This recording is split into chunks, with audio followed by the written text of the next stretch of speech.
Hi everyone. 1 second. Whew. Okay.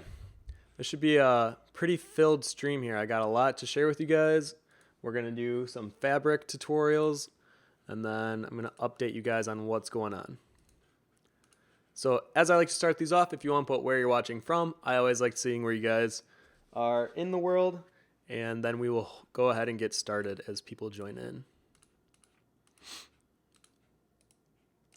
And I don't know how many of you guys have Halloween around your area where it's like a kind of a big deal, but here I'm already getting my Halloween decorations out. I'm super excited, partially because second half of September I'll be gone. I'll be in London and Virginia, so I have to start setting up early if I want to get everything set up in time. And let me know if you guys can hear me all right. I know I was having audio troubles this morning. So if you can hear me all right, let me know in the comments.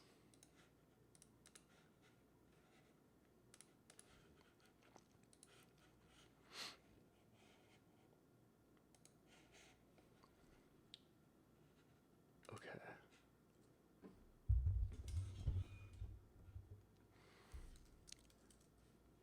And I had okay, sounds like you guys can hear me all right. Awesome. Okay. So I guess I'll go ahead and just start it because we have a lot to cover and I want to make sure that we can all fit it all in time. So hi everyone, I'm Tim Von Rieden with CG Cookie Concept, and we do these live streams every Wednesday at 2 p.m. Central Time, and usually I post a topic about an hour or two beforehand, and I hopefully will tell you a week in advance what I'm going to be doing that next week specifically. So next week I actually will be gone. I will be on a plane trying to catch a flight to London, so that will be a fun time. Hopefully, I've never been to Europe, and that's why there will be no stream next week. And then the week after, I'm actually going to be in Virginia with the Cookie Crew. We have our company retreat, so the next 2 weeks there won't be a Wednesday live stream. I'll definitely put a reminder out if you guys are here weekly, and just so you don't come here and there's nothing to stream. So before we get started, I also wanted to put. Let me switch really quick. There we go. I told everyone on my Instagram that since I passed the 10K followers, I would do a giveaway. I do them every 1,000 followers. And I'm going to be doing the winner. I'm going to be picking it at the very end of the stream. So if you want to win this specific sketch here, just go to my Instagram VonArt and just like and comment on it. And this one could be yours. I think right now we have over 200 people that put the comment in. So hopefully it'll go to a good home, because this one was very interesting for me. I've never done like a graphite blackout before.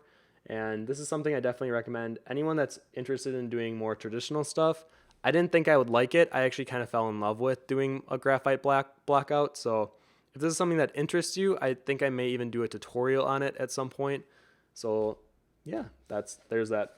Secondly, you may have noticed that below I finally have started updating some of the Halloween updates. One of the big ones that I'm going to be doing is Drawloween 2016. Essentially, you are asked to draw something every day for the month of October, depending on whatever challenge it is that they give you.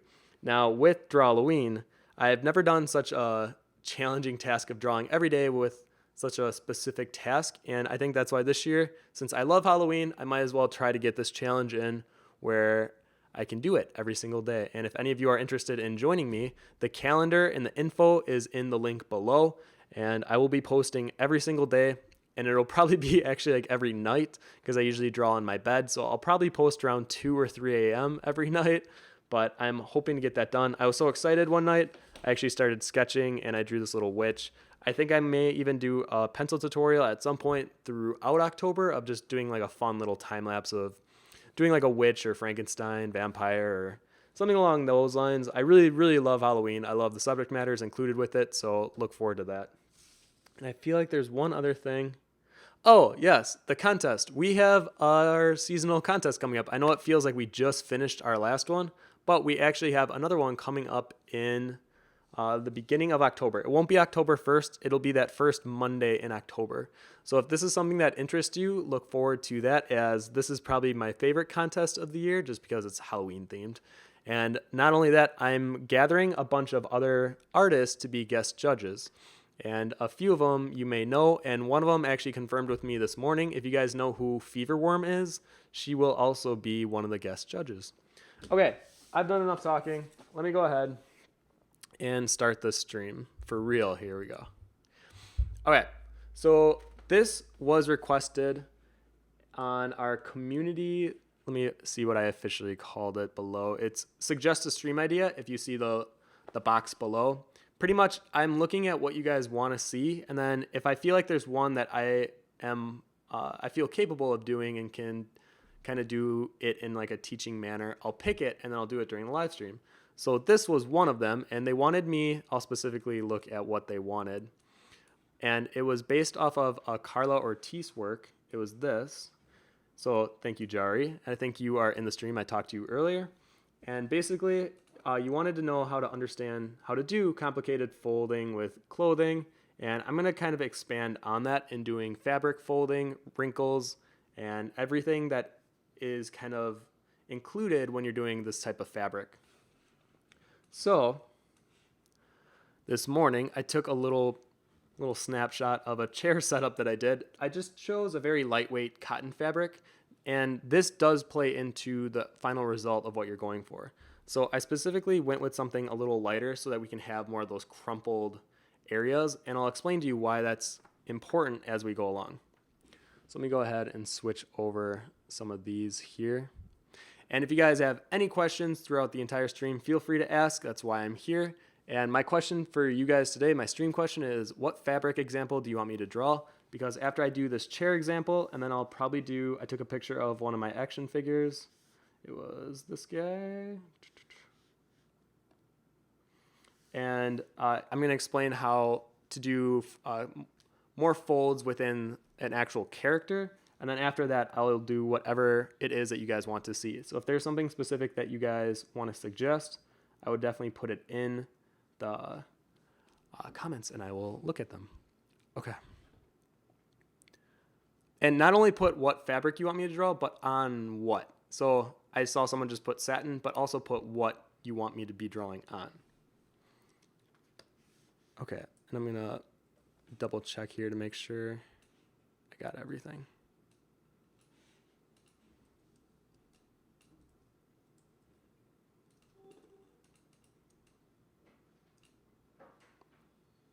Okay, that looks good.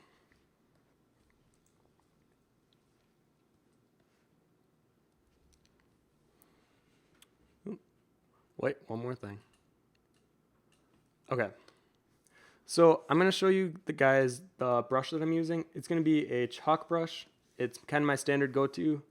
Lately I've been using this new texture brush that I created, but for this one I feel more comfortable using the chalk brush. And I'm also going to be doing it on with shape dynamics on. So I'm going to turn my shape dynamics all the way for that minimum diameter so that the harder I push down, the bigger of a result I will get. So you can see here, if I push down really hard, it becomes more black and solid, and the edges expand all the way to the brush size. And then as I push a little lighter, it decreases in the size. So I'm going to be doing that for this type of a drawing. Okay, so now when I first look at the folding fabric we have here, it definitely feels complicated, but it really isn't. But we're going to break it down. And that's why before we even start just making random strokes, I want to go into why. Let me. So where is it? There it is. Okay. So there are 3 types of wrinkles that we need to be observing whenever we're looking at fabric and cloth. And I think this is something that you guys can carry into anything that involves fabric of any kind. So when I look at this chair, immediately it does seem a little visually overwhelming, but let's break it down into the 3 types of wrinkles. So the 3 types of wrinkles that we have are hanging, stretched, and scrunched. Now, if you want a more in-depth look at this, I put a link to the course that we did on CG Cookie. I think I did it about 3 years ago, but it pretty much covers exactly what we're going to be going over today. And essentially, the 3 types of wrinkles depend on the single point of, or the points of support, and whether or not they are like falling and interacting with either itself or another object. So in this case, we have 1 point, and it's holding that cloth up. Now, as it's holding it up, as gravity and the weight of the fabric pull down on that point of support, that's where we get these stretched lines. And those tension lines are going to be more straight. They're going to be very, especially near the actual point, they're going to look very sharp. But then as they start interacting with the rest, like I said, if they start interacting with either itself or other objects, and in this case, there's a floor under this cloth, that's when you start getting the scrunched and compressed wrinkles. And that's because no longer is the tension from that single point. Now you have it interacting and landing on itself, and that's what's causing more of these crumpled looking wrinkles. And then third one is a hanging relaxed wrinkle. And this is what you see with like tutus, and I think it's called, well, what is it? It's ribboning, I think it's called, with fabric. And that's where they have a very sharp edge, but it has more of like a swoopy, like this type of a feel. And that's where like the lines go straight back into space, like that. Now, oftentimes you won't see this when it comes to long hanging fabric where it actually touches the ground. That's more or less when you see it when it's just hanging kind of in the middle of the air. So it doesn't reach the ground and it's not interacting with any other objects. So now if we look at our 2-point example, so in this case the cloth has 2 points of support, the stretch and tension wrinkles once again are coming right off of those points of support, and that's usually how it will always play out. And then in the middle, this is where we actually get scrunched and compressed wrinkles. We do not just get a relaxed wrinkle, because you would think that in the middle that it would just be this very swooped, very simple looking line. But actually, since there's so much fabric bunching up on itself, it does create more of a compressed look near the top. So this is something very important, because I see a lot of artists when they do something with 2 points, 2 or more points I should say, where that line is like a straight line, when in actuality that's not how it's going to work, unless if you're working with a specific type of fabric where it would have that look. But 9 times out of 10 you're going to have a fabric that would have a slight compression in the center. And then in the middle, that's where you get more of those hanging and relaxed lines, because they're just drooping and they're not interacting with each other. They're not scrunching like they are near the top, but it just kind of creates a nice looking swoop. And then at the bottom, once again, we have the scrunched and compressed. Now, this is very important to know, especially when looking at fabric, of when to use each and why each are important. Because then when you start drawing fabric on people, you can see how like these examples, I see this all the time. And I think it's good to know that this doesn't necessarily mean that it's wrong, because there's certain styles that do simplify it so much where, especially with like cartoons and stuff, where it doesn't have such a complexity to it. But if you're doing more of like a realistic study and you're trying to capture the actual essence of the material, you have to know that this is not the correct way to go about it. Where instead of this, you want there to be compressed wrinkles, especially with pant legs. I see this a lot, and I never quite understood why the wrinkle would end up looking that way. Where instead, if the jeans were on a person's leg, you'd have compression from the top and the bottom, and that's what's creating those wrinkles in the middle. Now, if the pants aren't super long and they are more smooth in the middle, then this probably won't be as much of a wrinkle than it would be near the bottom, near the ankle, where it is actually compressing a little bit. And then you might get into like boot cut or other types of cuts where the jeans actually do have more of a cylindrical look to them. But I would actually recommend saying the more wrinkles, the better, if you're going more for like a realism look. And then same with the arm. I think this is another one I see with like jackets and stuff. If someone rolled up their sleeve, you're going to see, or even like with my little shirt here, you can see how many wrinkles there are, and you see how they overlap, those lines intersect each other. You want a lot of this. This creates a more interesting look than something like the first two. Now, it's definitely also important to know that your wrinkles inside will affect the shape in the line on the outside. So that's why these I definitely would consider wrong, especially the bottom one, because it seems like there's no interaction between that outside line and that inner line. So you want there to be more of a interaction between the two. All right, I'm going to stop babbling and let's go ahead and start doing some example painting here. And let's see here if there's any questions. Chrissy says, how about something transparent like a wedding veil on a bride's head? Ooh, that might actually be what I do. I like that one. Tigil says, lace over a face that's looking up, but everything is wet. Actually, let me show you guys. So this is what I was working on last night, and I'm struggling with it a little bit just because I've never drawn water before. So last night I realized I didn't even have her submerged in the water. And the more that I'm looking at reference and examples, the more I'm learning from it. But I want you guys to know that there are still a lot of things with digital art that I struggle with, because I think someone asked me something along the lines of where they implied that I could draw anything.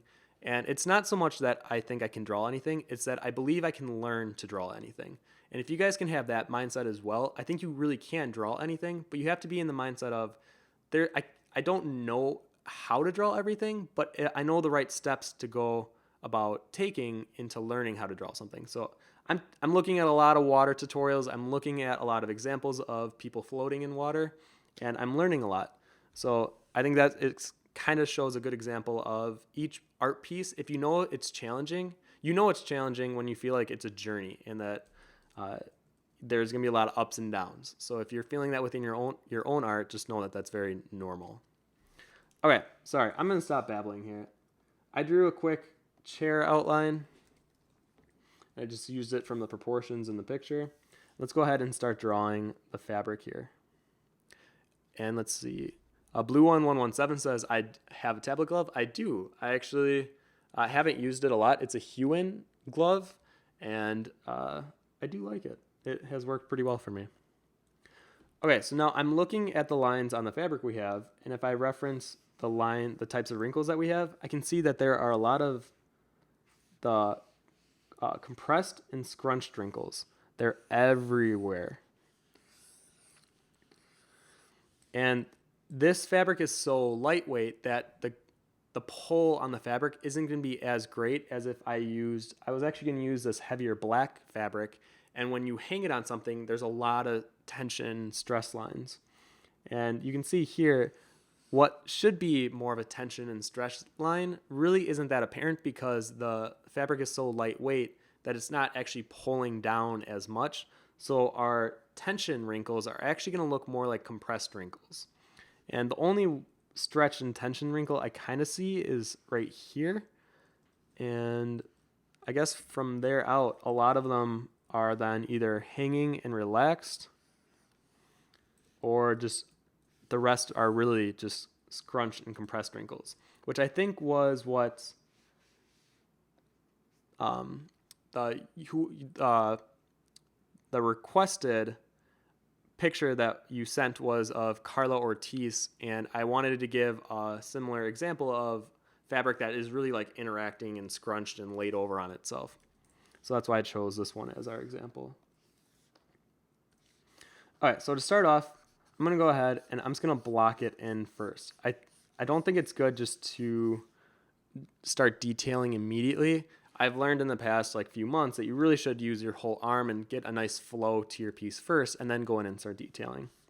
So as I'm blocking this off, I'm looking at, and you know what, I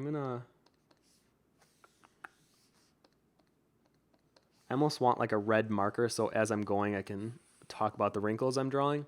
But as I'm going throughout, I'm looking at the points of where it stops, and then I try to indicate that with just a nice gesture, and I'm flowing on the chair itself. So I know that the fabric is pulling down, and then as it hits the chair, I'm going to move in a different direction until we get off of the chair, and then it's going to flow down. So a lot of my strokes are going to follow the movement that the fabric is on the actual chair itself. Then it falls down. And we're also working with a bit of perspective. It was kind of by accident. I normally don't work with perspective like this. I work usually more like orthographic. And that's crumpled on itself. So we have the extra challenge of it being kind of in a perspective right here. All right, so that corner is actually visible.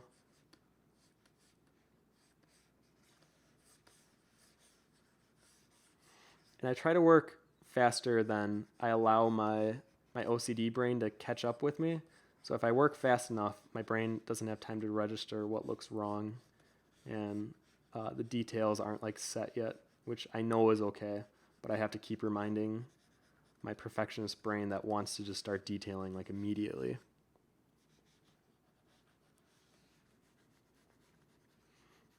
All right, we have a lot of crumple work in the middle here. And essentially, I'm trying to look at like what are the general big shapes here. So you can see like this triangle, I see this rectangle. And the more that you kind of break it down into shapes in your head, it becomes a lot easier then to draw it, or at least recreate it when you're doing the actual drawing. Because then you know, okay, I can draw that shape, I can draw this shape, I can draw this shape, and the more shapes that you draw, eventually you'll have a finished product.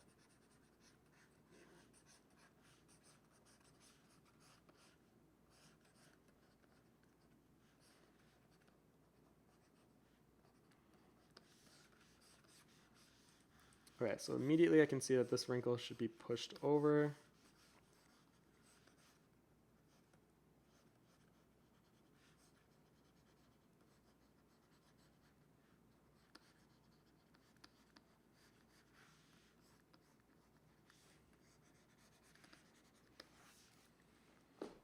All right, so now this acts kind of as our foundation here. So then I'm going to make that layer lighter. I'm also going to make the chair lighter. I'm going to start doing a draw over. So now as I'm doing this, just know that I'm going to treat it more like a pencil drawing in the sense of I'm really going to go throughout on a small basis. I could block it out with color and start shading it, but I really want you guys to see the different wrinkles and how to work with them. Let me see here. Iroa Mended says, maybe that thicker, fluffy fabric of a warm hoodie, especially the hood part, how it lays down and how it drapes on the head. Oh yeah, that could be an interesting one as well. Rafa says, what were the type of studies you think helped you develop the most? My life drawing when I was in college, I think that really helped. Well, thank you, Bella Mizi, for following. I really think those were the most essential classes for me to better understand proportion and anatomy and movement and flow. Like there's so much that I learned throughout life drawing. So if you are in art school right now, I am telling you, please pay attention and do your best in your life drawing class, because I think without a doubt that was my favorite class in which I learned the most from.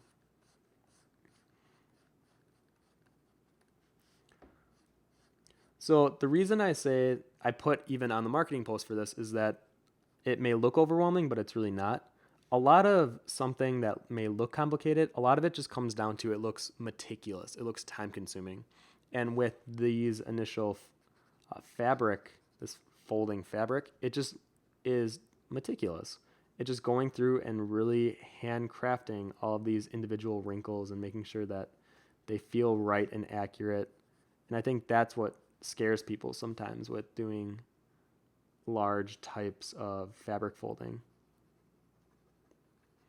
So I'm giving like a light imply of shading of where the shadows and the folds would be on the fabric.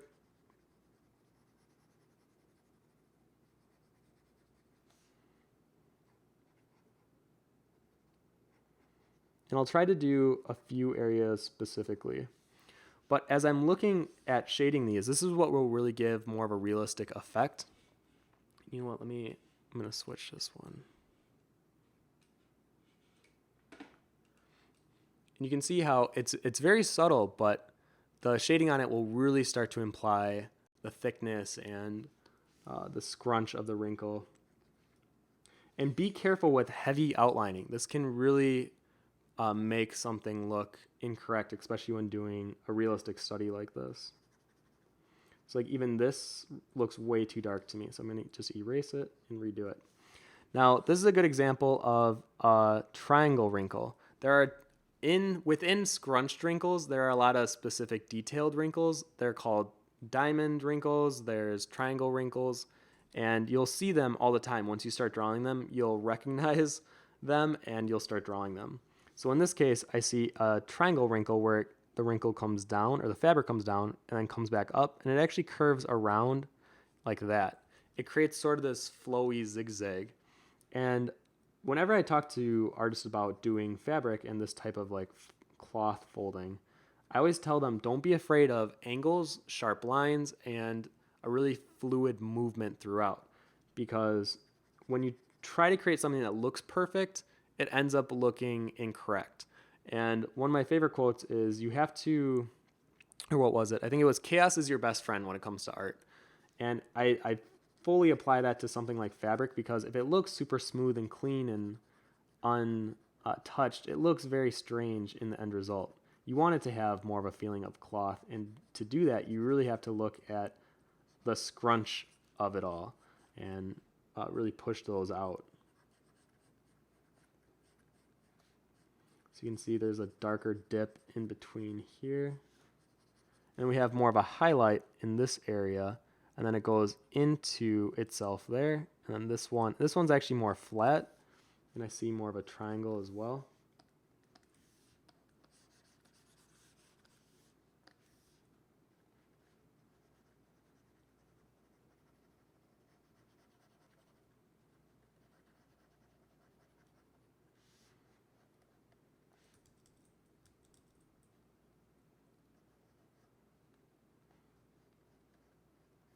This goes up. Now this fabric was definitely one that I probably should have ironed before I started because there's a lot of like sub wrinkles within the fabric, but I didn't want to have to draw those on here because I think that can get a little confusing. But maybe it's good that you guys can see the little nuances of extra folds in those. You can see them especially like there. They're very subtle, but they definitely add another level of realism. But they definitely add a lot more meticulous, time-consuming effort to complete.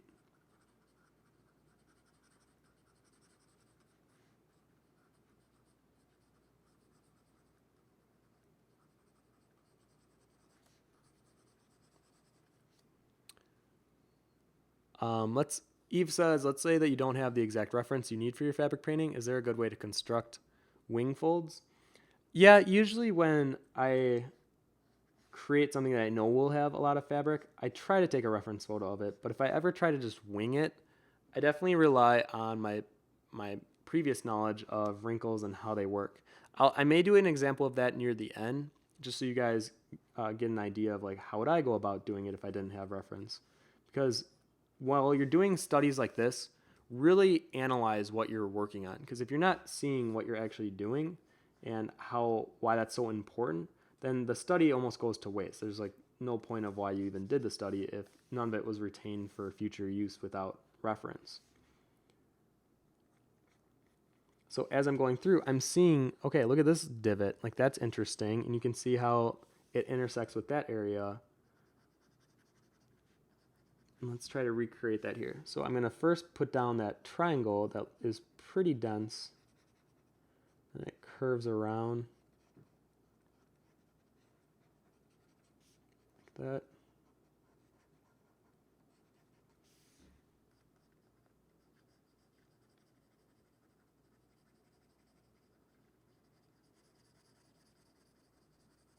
And this area is more in shadow.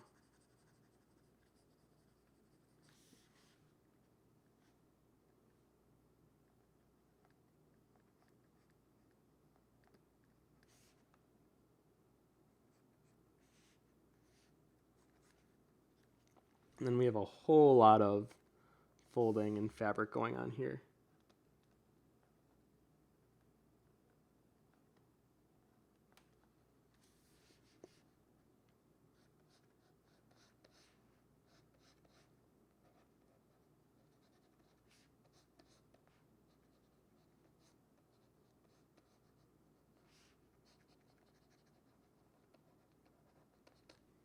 And I get into a habit of outlining and then filling in the details within. So whenever you see me go on autopilot, that's usually what I'm doing.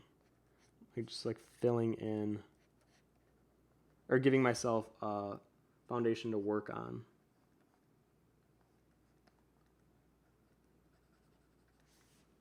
And there's like a little seam here. Like that. Now the one on the floor, I'm going to keep more flat. And I think a lot of people are afraid of drawing flat areas with fabric, but you need a combination of rounded and flat. And that's what really gives the impression of fabric. Oops.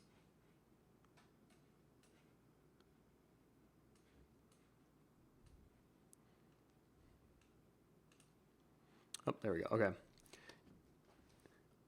Odalin Noir says, I struggle a lot on doing the shading of folds in fabric with pencil. Do you have any advice for that? You know what? Let's find an area. Let's do... I almost want to do this area, and I'll zoom in a bit just so you guys can see even more clear. Because I'm treating this like a pencil drawing right now. You can see like all of my marks. My brush size is really small. I'm not getting much bigger than this. And I'm trying my best to create it in a way of how I would if I was drawing this traditionally. Because I'm pretty sure, and correct me if I'm wrong, but Carlo Ortiz did that picture traditionally, and that's essentially why I wanted to approach it traditionally at first. And then I think later on I'll treat it more with like a value study and how to do it that way. Because there's no right or wrong way to study as long as actually, I take that back. There is a wrong way to study. The wrong way to study is if you're not learning anything from it. So you want to be practical with your studies and actually take what you're learning and then be able to apply it. So if you're not able to take what you did a study on and then apply it to your own work without reference, then you know that either you didn't study long enough or hard enough, or you're not actually being analytical about what it is that you're studying.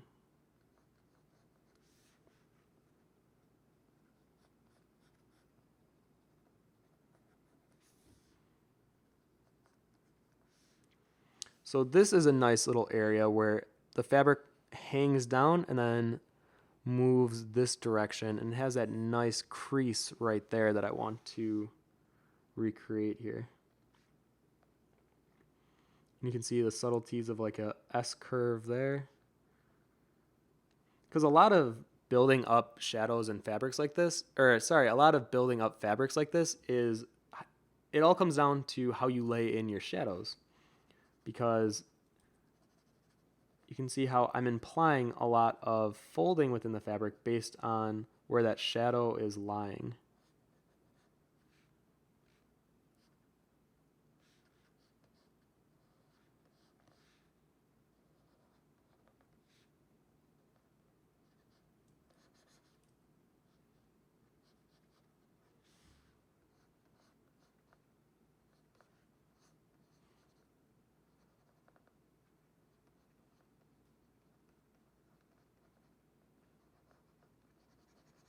So you can see how this area is darker, but then the area that's a little lighter definitely implies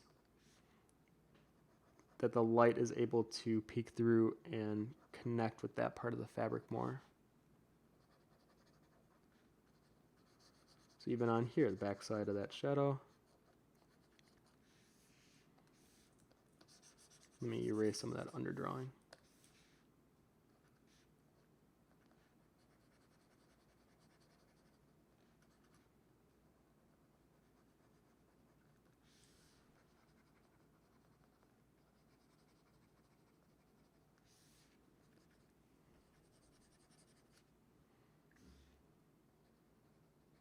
Something like that. Oh, you know what? I forgot to put in those hashtags on the top. I was like, ever since I started the stream, I was like, I knew I forgot something. So let me do that really quick. And the way that Carla Ortiz did hers, it's very, very soft, and I really like that look. So I'm going to do my best to block it in and then do more of like a soft fill.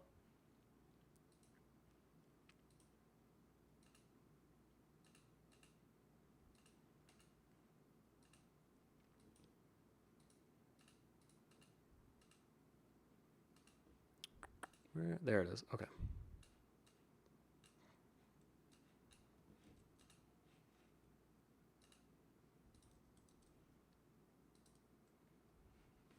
There we go. Origami, Aura Anime. Oh man, I am having a hard time saying this. Origami Kid asks, do you often measure when you work, or have you just adapted to just relying on your eye? I just rely on my eye.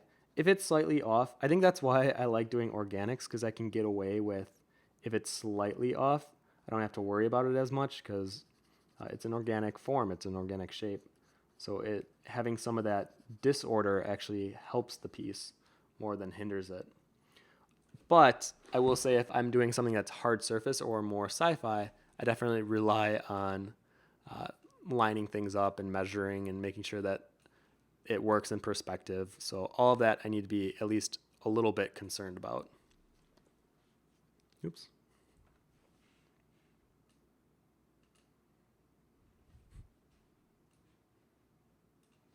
There we go. Okay.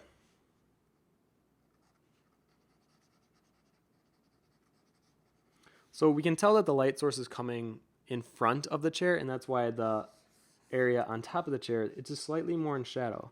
And I want to make sure that I reflect that. Not so much reflect as in the material will reflect it, because the material for the most part is absorbing it. But in terms of like, I want to make sure I capture that, or else it kind of gets lost. The light source gets lost and inconsistent.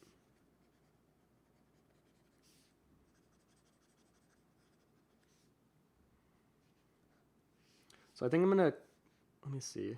I'll go a little bit longer because I want to be conscious of our time as well.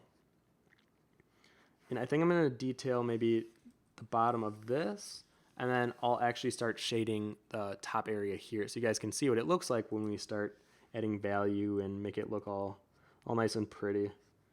Because a nice outline of fabric is great, but I think it's when you start adding some of that value where you can really make it pop out even further.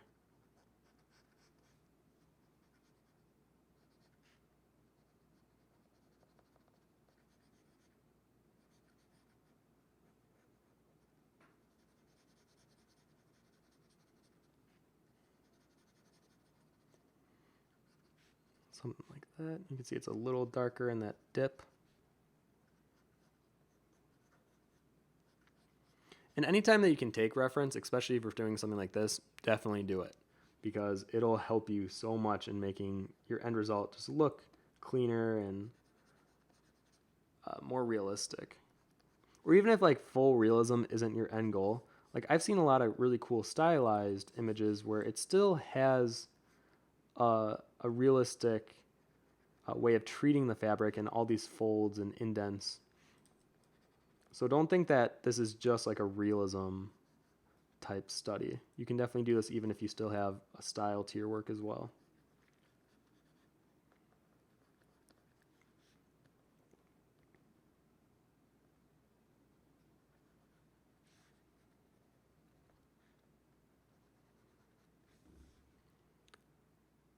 Uh, Origami Anime Kid says, sorry to confuse you, it's just a combination of the two. Yeah, for some reason my brain like tried to read it right away and it just could not register how to pronounce that correctly.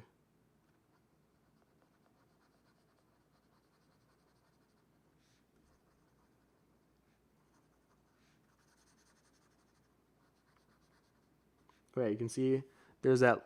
This almost looks like a donut to me on the bottom left, where there's a hole where you can actually see the wood flooring through the fabric.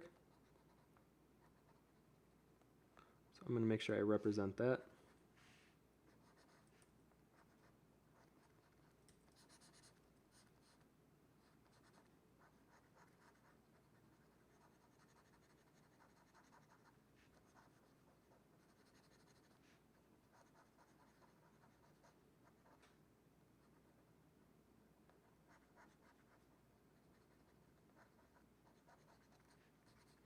Here's another case of a triangle fold. So I'm going to do my best to recreate that.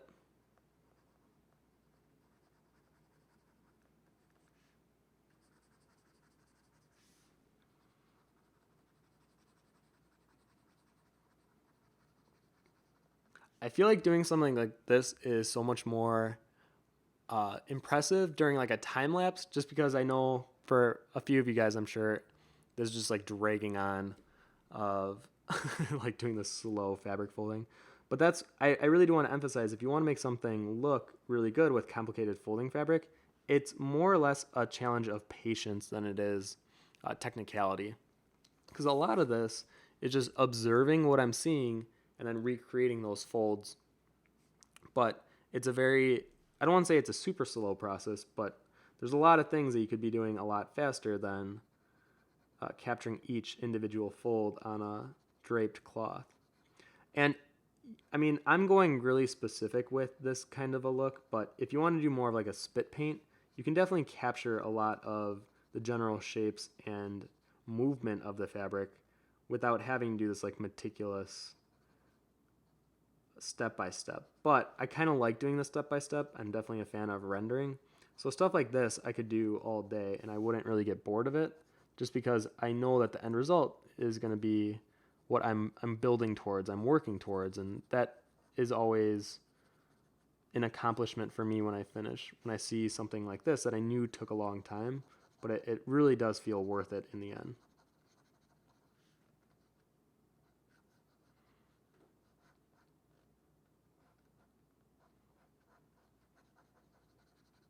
And then here's an example of where I'm eyeing it out right now. I'm not like matching and lining things up. And some of my proportions down here are a bit extended as compared to the actual reference photo, but that's okay. That's what I was saying earlier about with such an organic shape and form, I don't have to worry too much about lining up exactly perfectly.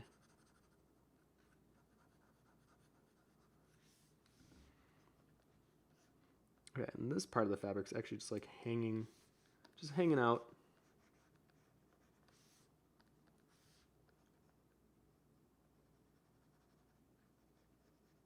And there's that shadow under the chair. And it wraps around the edge. Here's like the edge of the chair here.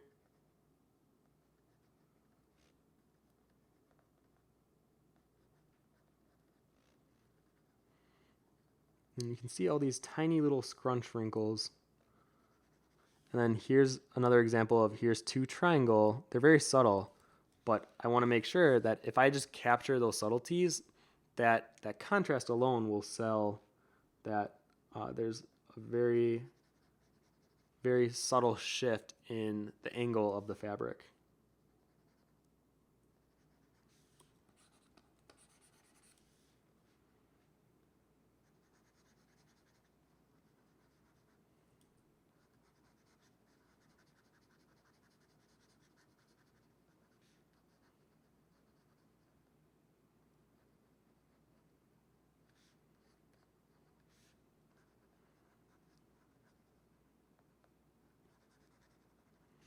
Okay.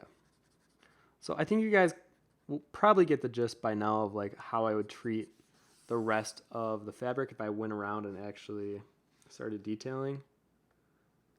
You know what though? Let me do this fin part down here really quick, and then we'll get into doing value. Sometimes you'll find like an area of the piece that will excite you more in terms of like, oh, that such a cool area to shade or to edge out. And for some reason, this section here was calling my name.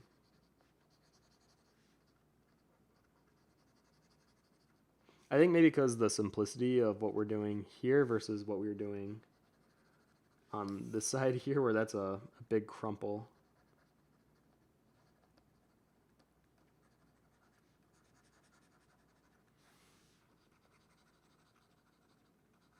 So I guess my other big piece of advice would be to be loose with your drawing. Don't feel like you have to have every line be like perfectly straight. Actually, the more imperfect your line work is, it'll probably look more perfect in terms of the fabric you're trying to recreate.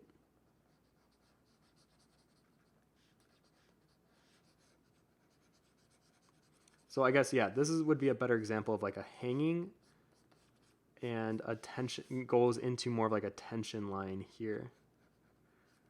because there is a bit of pull from it, but it really isn't that much. Now, if we were working with a heavier fabric, you would definitely see a lot of pull on this section here.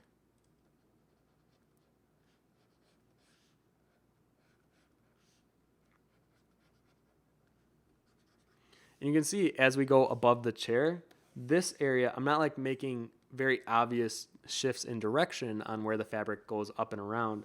Instead, I'm letting it look more natural, and I'm trusting the fact that it's not supposed to be so angular and rigid, but instead it should have more of a natural look to it.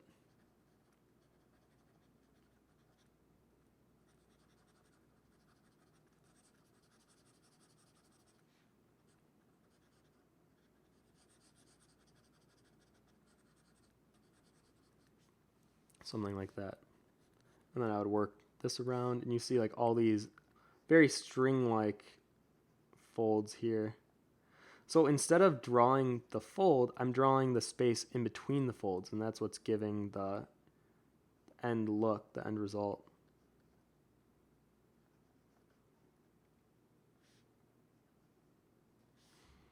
Also, I don't know if any of you guys are South Park fans out there, but the new season starts tonight, and I'm pretty excited for that.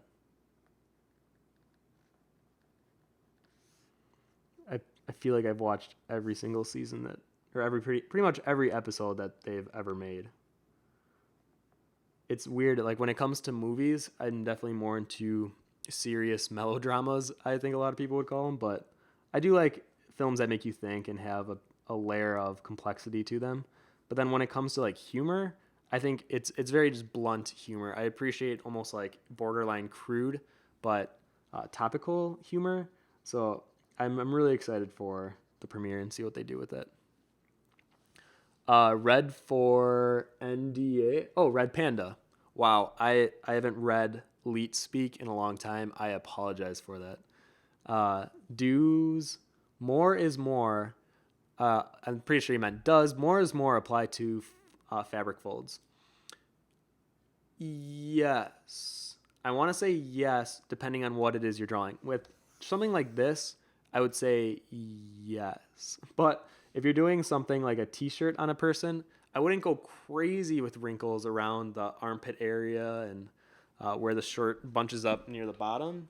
But I guess even with this shirt, let me just show, if I pull down on it right now, this is an example of a tension wrinkle and a stress wrinkle. But then if I let go and have it be more relaxed, you can see how we have more relaxed lines and wrinkles within it. So I don't know. I think it's a combination of both. Depending on what you're working on, just take a look at it and feel it out of, would it look better if I had more wrinkles on this one, or would it just look more cluttered and thrown on? Okay, so that's how I would start it off. There's still some areas that I think could be pushed further, but let's go ahead and start. I'm going to shade out the top area. Let me zoom in so you guys can see what I'm doing a little more clearly. All right, we'll keep it like right there. All right, so I'm going to make a new layer. I'm just going to grab that gray from the example, or from the reference. All right, let's just block out a neutral color here. All right, so from here, I'm going to paint on this lighter value. Now, I like working from dark to light, so this definitely depends on your personal preference. But the other thing I'm going to do, I'm going to paint over my line work. I feel comfortable enough with my original foundation sketch, and I feel pretty good about painting over drawings. So I'm going to go ahead and just start painting right over it. Now, some artists will just remove the actual line work and they'll like keep turning it on and off while they work. But I guess I don't mind painting right over it and having it be visible in some areas.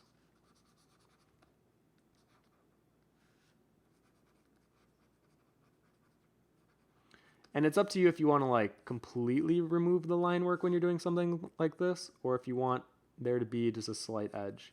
I feel like I bounce between the two, just almost depending on how I'm feeling that day, to be honest. And I don't think that's a bad thing. I think it's okay to follow your intuition and kind of let that be the driving force in whatever it is you're working on.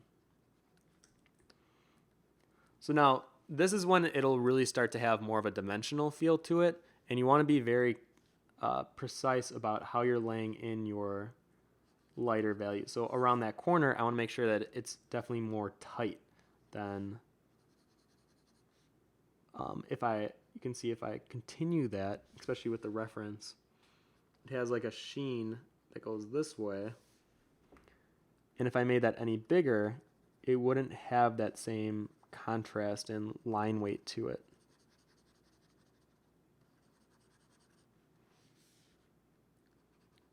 You know, I'm going to make that background area just darker so we can have some of that contrast.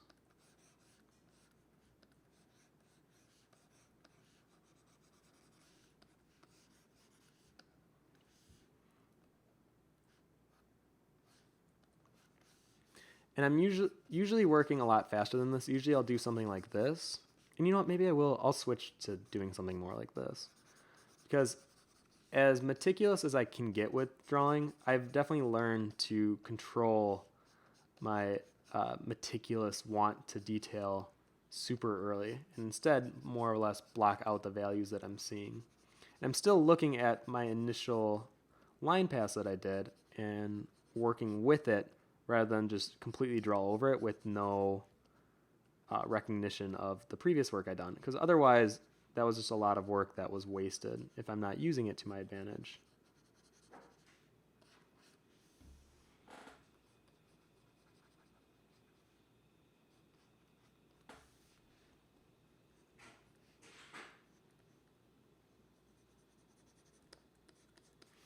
I won't go too much lower than that. I might actually stick with more of the upper area here. JMail Graphics says, have you ever played the Stick of Truth? Oop, comments are scrolling on me. The new game looks amazing too. I have not, but everyone tells me to because everyone knows that I'm a huge fan. So I probably should. I don't, it sounds bad, but I don't play video games anymore. I haven't really played for real in a long time. I think Splatoon was the last one. Thank you, Aussie Frisbee, for following. And I guess for work, though, I was required to play, what's that called? Inside. So that was the last game I beat, but that only took me about 2 hours, if that. So I don't know. I can't really consider that a real investment in video games. But I used to play a lot, and I still am hopeful for some of the games that have more of a nostalgia feel to them. I'm a huge Kingdom Hearts and Final Fantasy fan, or I was back in the day. And I'm still looking forward to 15. And I already blocked out a chunk of time where I'm going to have my friend Key come up and we're just going to play it and beat it in a weekend, because I can't spend more than a weekend on a game nowadays, or else I start to feel guilty like I should be drawing or something. So who knows? I'm still hopeful for video games. I'm really impressed with a lot of the art that comes out with games. I just don't play them as much. What was that other question here? James Frio says, how is your pool piece coming along? I saw your Instagram. If you want just a quick sneak, I still have it open. So here she is. I realized with the way I was drawing her, she wasn't actually in the water. So I really like the colors that I added here, and I'll probably add more of that back in when I finish. But I realized that she looked like she was above the water, and I needed to push her in the water. It was really weird submerging her. I felt like I was drowning, so I was pushing her into the water. And that's where that came in. And then I've been just doing a lot of touch-ups here and there, trying to figure out how to create the water look. Originally, I went with a very heavy reflection, and I think I might have some of that in the end. But as of right now, I wanted to have a more focused look at how to draw water, and that's why you can see I've added more of the sheen around her chest area and around her head.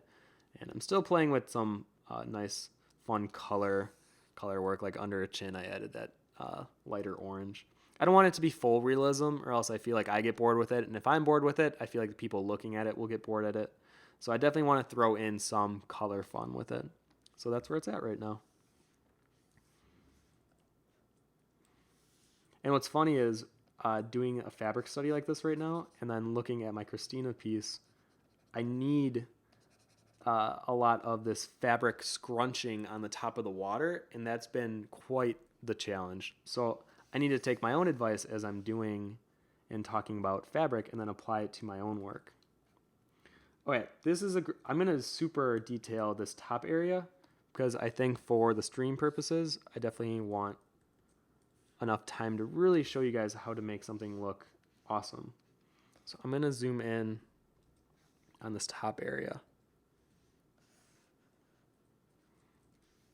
All right, so immediately I'm like, I totally made that way too small, but I'm zoomed in, so that's why it looks very small. So I'm like hyper detailing. Let me turn off that line earlier. No, I need that still. So I'm going to do some hyper detailing, and I'll show you how I'm doing it. So I'm looking at each individual curve and edge and seeing, okay, do I need a lighter value or a darker? And then I'm going to do my best to make it look like the reference here. I'm just going to keep saying Origami Anime Kid says, this may be a stupid question, but how do you have your reference on the same screen as your drawing? It's on my actual canvas, so it's just on its own layer. And then I copy and paste it from, where did I grab this? From my desktop, because I took this picture.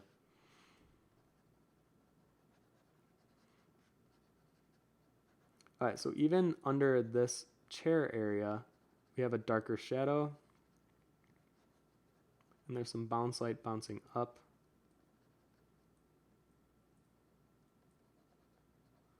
So a lot of this is a very attentive look on values and trying to make them match up as best you can.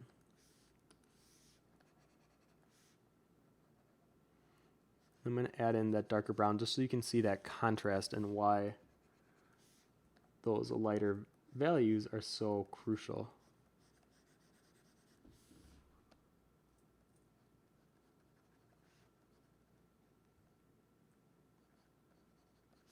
You know what? I'm going to make my reference the same size. I don't know why I made it so big.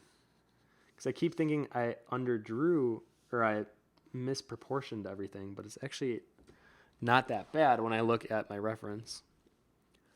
James Rio says, bravo dude, looks great. Thank you. JMill Graphics says, you could beat it in a weekend. It's RPG style and you won't regret it. I promise.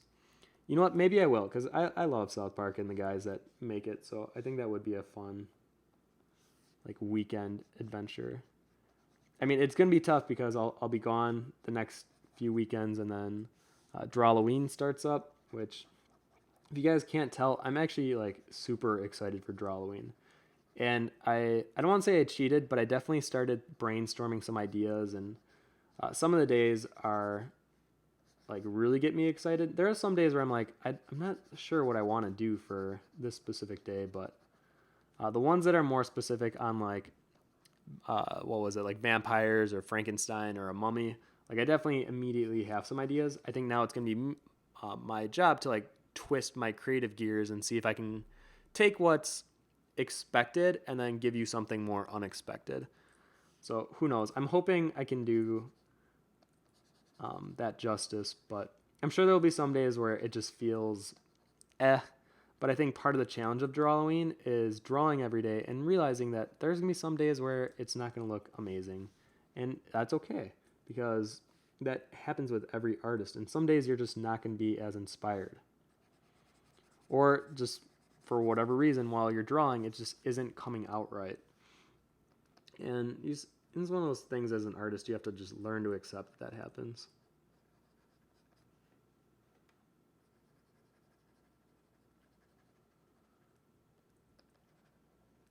Now, mind you, as I'm doing this like very hyper detailing here, I don't recommend this for like an entire painting, because most of the time you're going to be zooming out so far that you're not going to be see these types of details. But I do want to go in and show you how I would treat this if you are planning to do a study of something like this.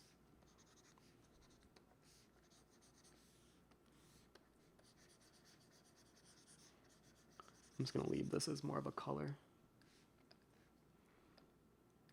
All right, so let's like focus on that little area, this little dip here. So you can see how it has a lighter value on top, and then above it, it's actually a slightly darker gray value. It's very slight, but it's definitely there.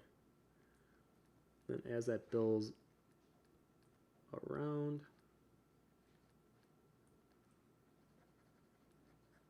something more like that.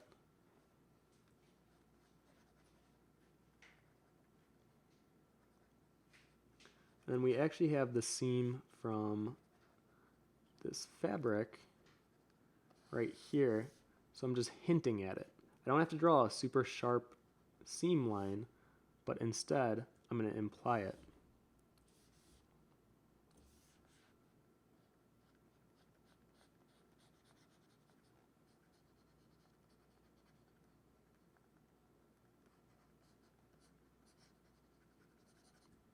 Oops, let me see if you guys have any questions here.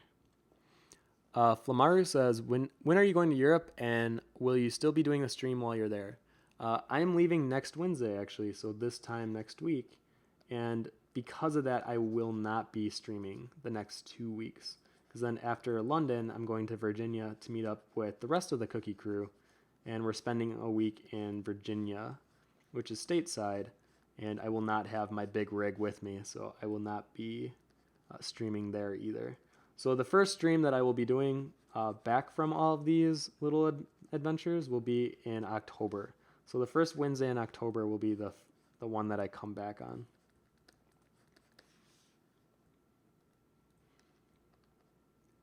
And I'm actually really excited because by the next stream, the contest will be out. I'll have some more news on what's coming in October, and it should be a lot of fun. I have a few tricks and treats coming out for you guys that month. And if you guys remember Sean Price from one of our summer streams, he will be living with us for a month. And part of that month, I think I'm going to have him do a stream again. And I'm sure he'll do something Halloween related. And it should be a good time.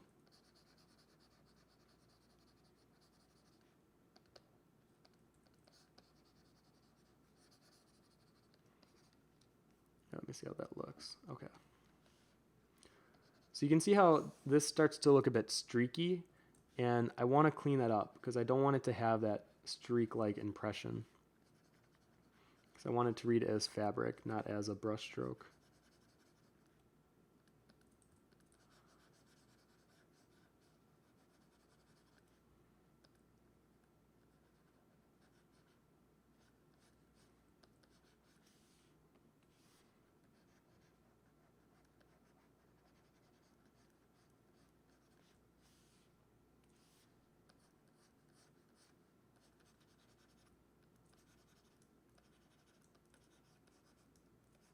There, something like that.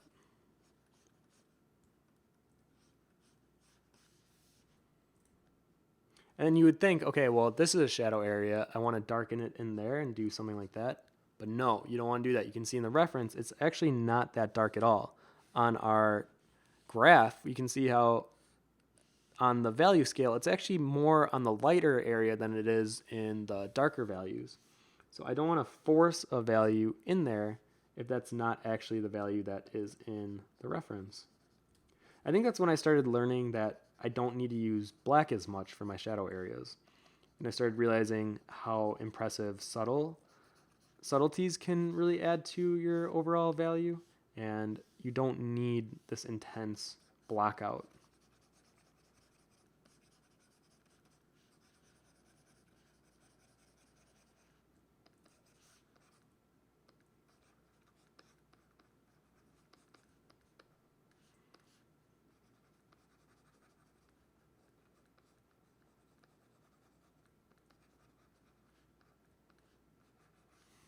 We got some really dark contrast going on up here as well.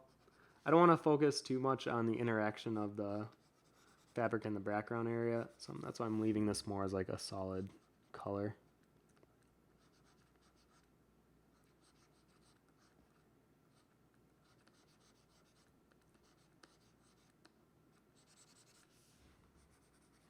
But I do like to keep it more shapular. You can see how the edge isn't like this perfectly smooth, rounded out edge.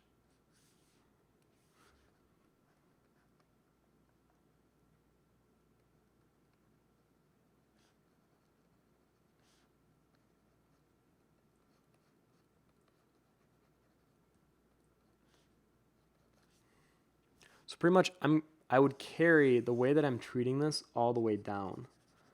I don't want to bore you guys by just kind of drawing an area that is pretty much the same thing over and over and over again.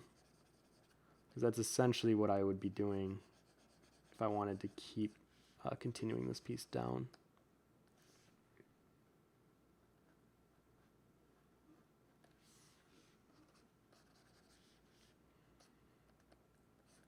So I guess before I move on, I'll just say one of the last things when you're working on something like this, also see how there's a lot of like just blocks of color. Not everywhere with fabric folding needs a gradient or this like dark and light value for a section. You can see how like this has a pretty, I mean, it's basically a flat color, but those little wrinkles definitely add to it. And then there's like a slight gradient, but for the most part, it's a very consistent color all the way throughout. So with your shadow areas, don't feel like you have to create this super heavy, dark shadow color. Instead, rely on the values that you're putting in and the subtleties, and that's what will carry your piece through and for it to read well.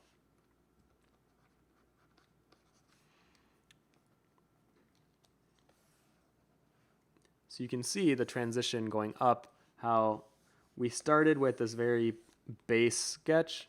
We started filling in our values here, and then we started doing more of like a detail pass at the very top.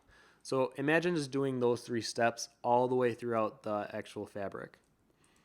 Okay, so from here, I want to do something a little more exciting. I personally love drawing draped cloth, so I could do this all day. But for the stream purposes, I will also include something a bit more exciting. And then after that, I will do one of the ones that you guys requested.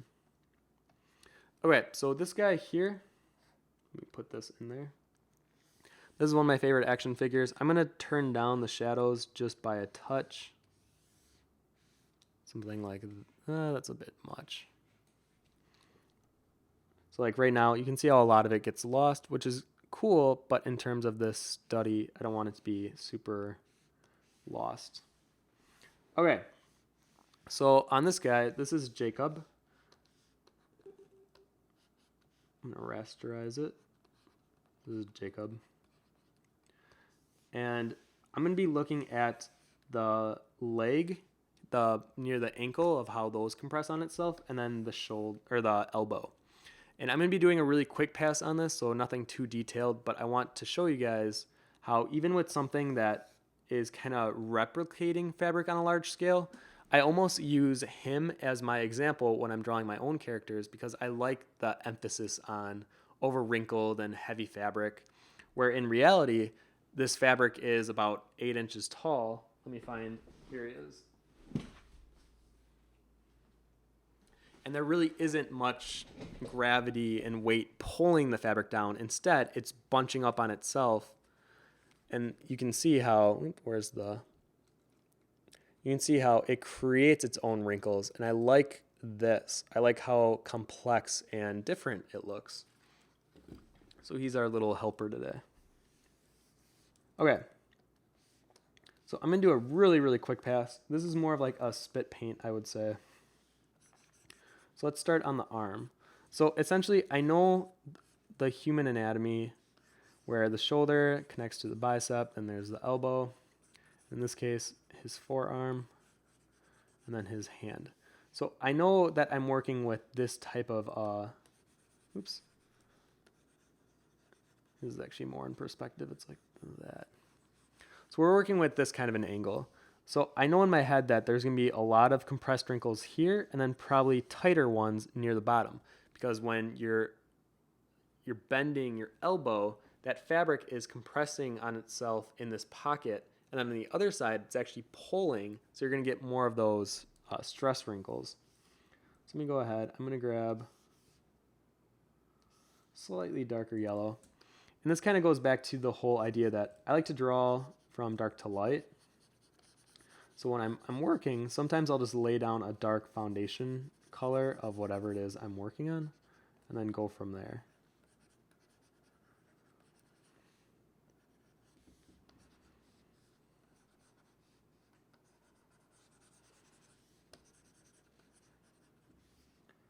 And I'll grab, usually I like to paint on the light, and I'll make a new layer for each so you guys can see.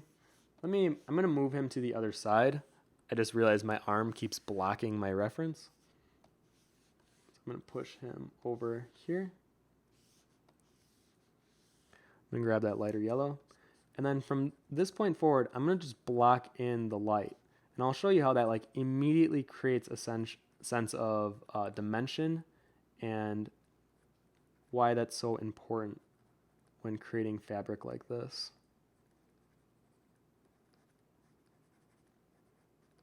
There's more of a ridge in the center. So that shadow tells me a lot about how that fabric is folding and where the light's able to reach and where it's not.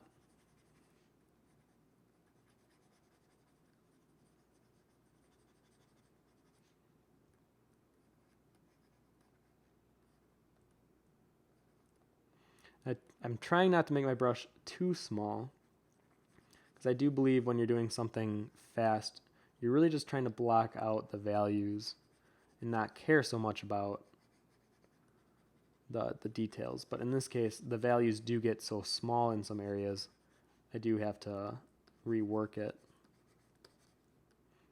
and make it a touch smaller.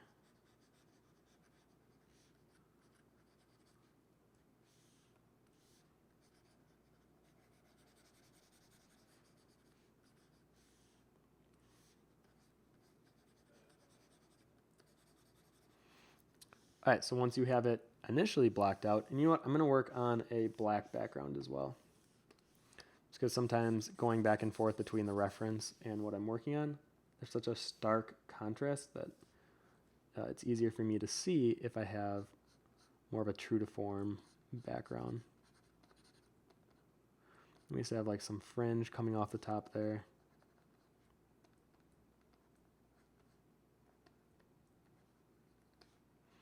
Then as I'm doing my second pass through, I'm really trying to capture, there's like a lot of bounce lighting. You can see how the yellow under here is actually a lighter yellow than right under, where it's actually more of a dark shadow.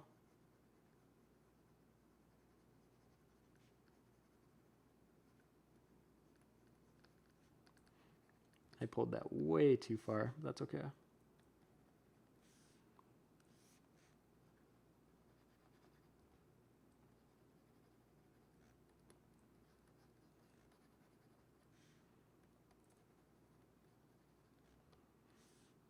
Because I think a lot of people get caught up in texturing as well way too soon. Where I can see he actually has a stripe going down the side of his forearm. Oh, you know what? Let me zoom in. You guys can barely see that. I'm sorry.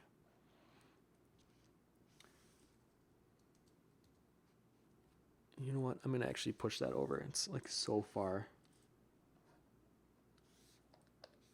There we go. And rather than focusing on the texture, sometimes I'll like squint my eyes and just try to specifically see the actual values that are in what I'm working on.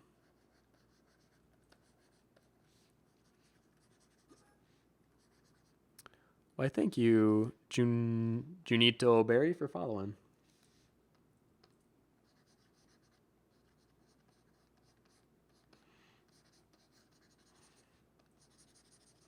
All right, this area is pretty much all in light, and then we get some light near the bottom. I always try to have like a pool of shadow surrounded by a lighter color. That's kind of how I do all my fabric stuff, and then just kind of blend it in from there. So you can see under here, I see a much more saturated shadow, kind of like under here, and that's because of the way that the light is bouncing. It's actually bouncing back on itself, and when that happens, when a color bounces back on itself, it becomes more saturated in the shadow.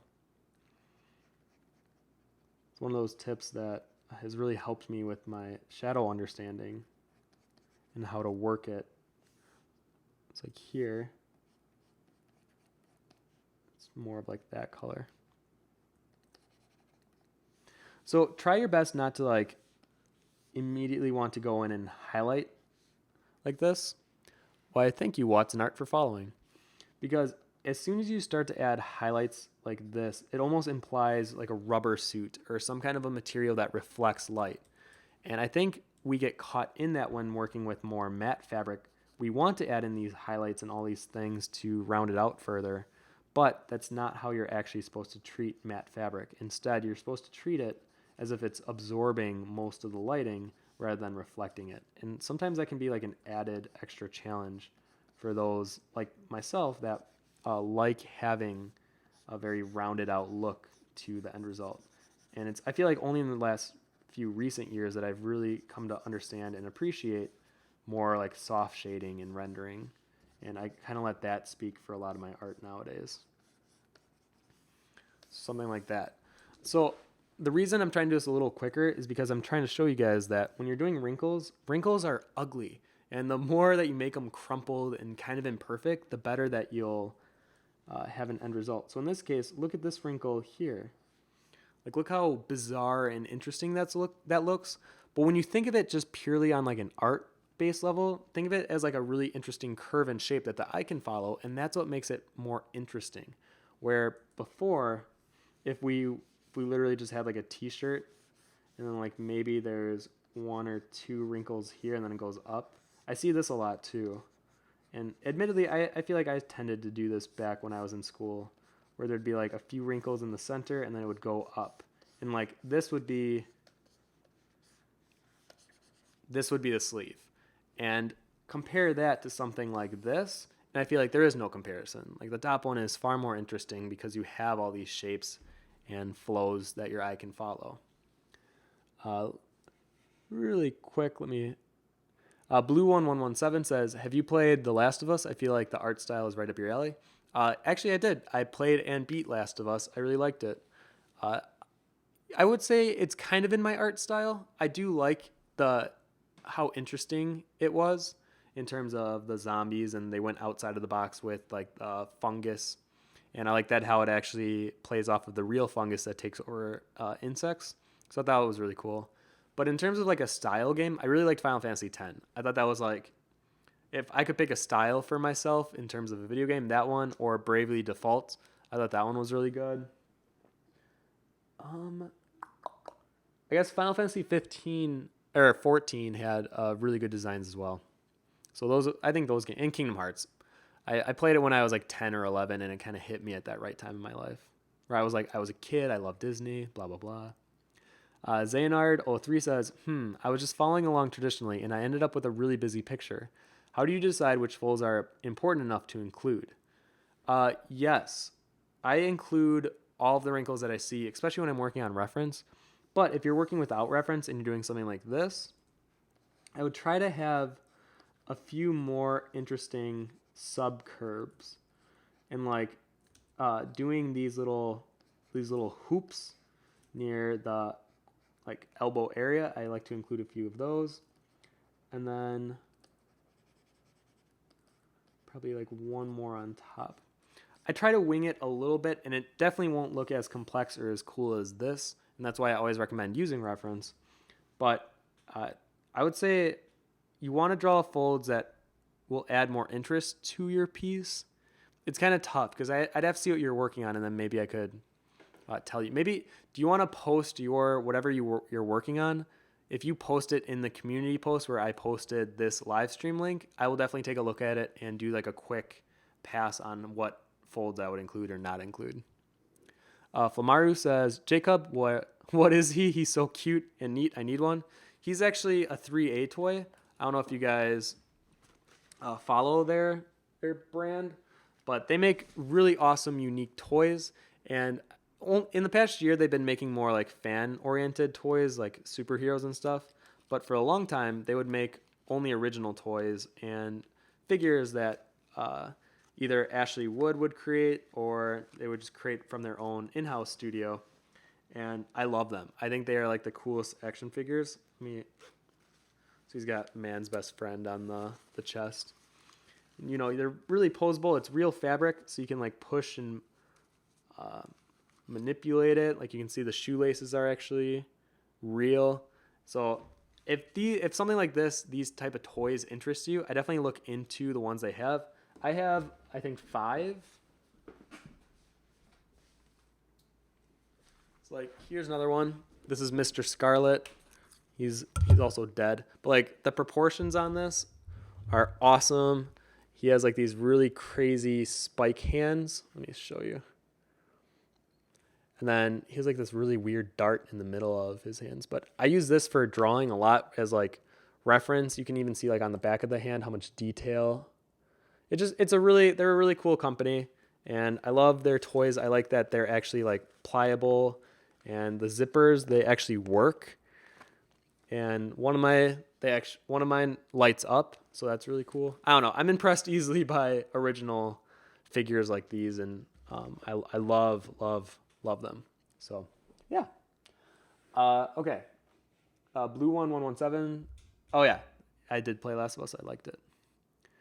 Christy McAvee says, isn't Tonko House doing a new movie or short? Not only are they doing it, but they actually have job applications open right now.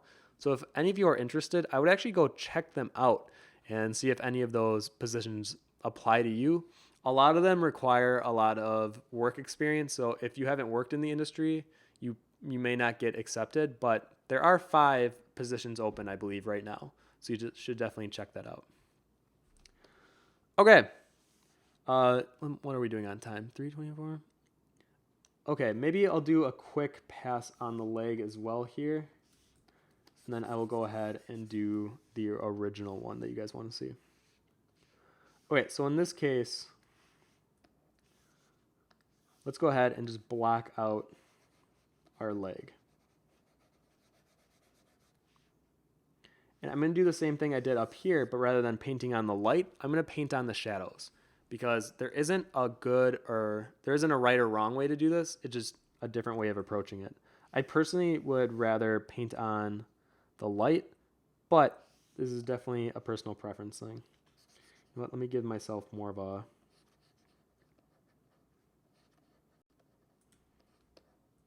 base to work with here. So I'm looking at those curves and where they intersect each other. Comes around.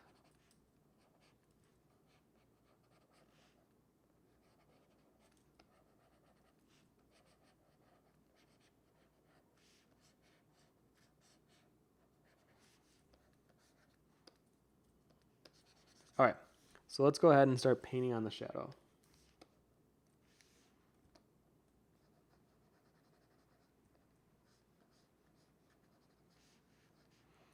And I'm only working in 2 colors right now, so it's going to read pretty flat until I start blending and adding in some more interest to it.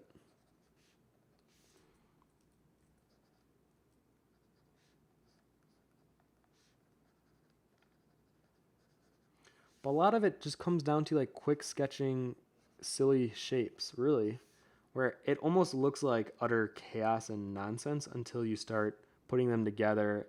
Like look how dumb those look right now.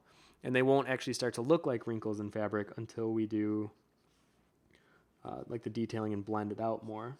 And they almost need each other. Without each other, they don't read correctly. So maybe think of doing folding fabrics and complicated stuff like this as like a team effort. You need everyone to participate for it to have a good end result.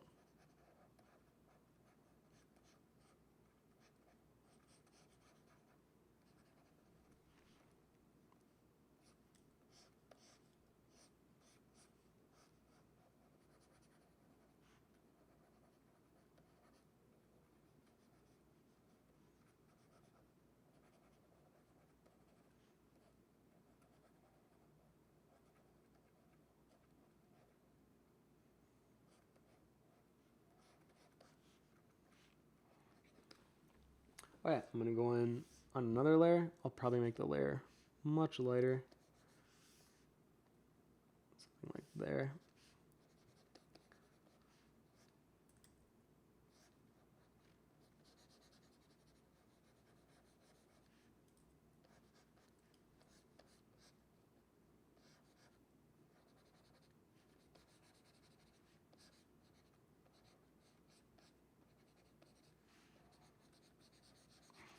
And this technique is something I don't do as much because I do like painting on the light rather than painting on shadows. But I think it's good to at least try and experiment. Because if you only do one way and you're like stuck doing the same process over and over again, I feel like you don't learn as much than if you at least try a different method. Sometimes I get lost in that as well, and I think I need to remind myself to at least try. Maybe like the dark boot underneath.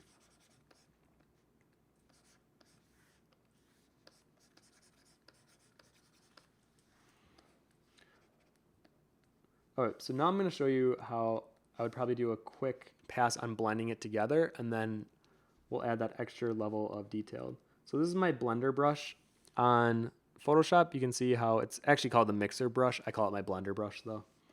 And pretty much it will blend the layer or the colors and the layers together in a way where it's almost like a blur tool, but you can have more of a textured look to it, and that's why I like this more than like blur or the smudge tool.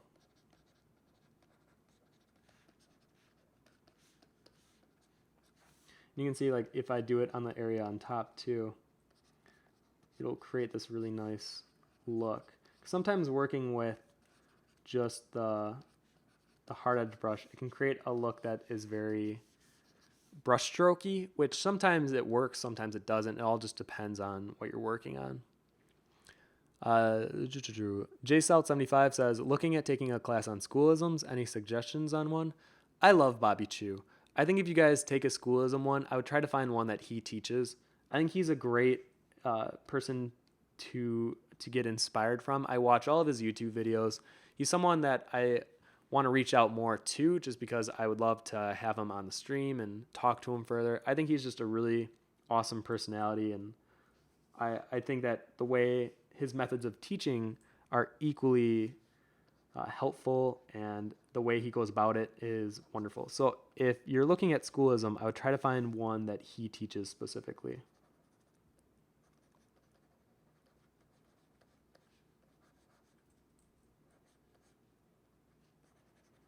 So you can see how when we did the mixer brush though, some of our shadows got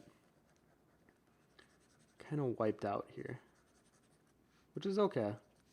That happens. Oops.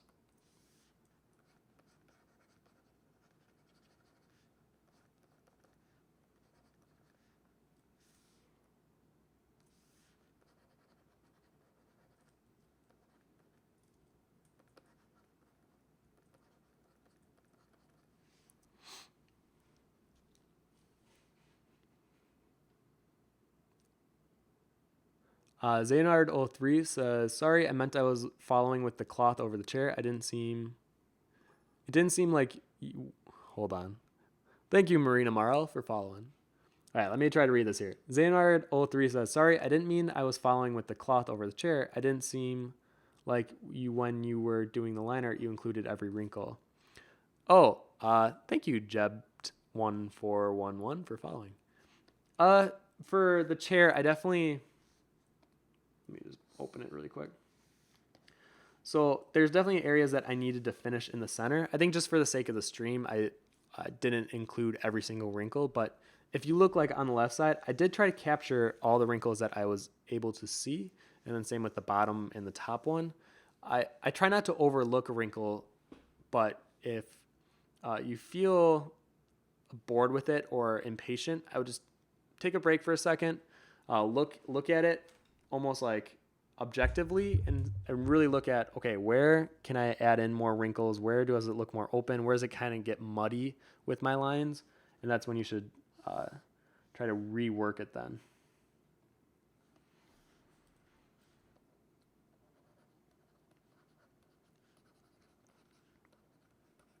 All right, so basically, I know that I still want to do a blind example for you guys as well, and then I have to pick the Instagram winner, so I don't want to spend too much more time on this.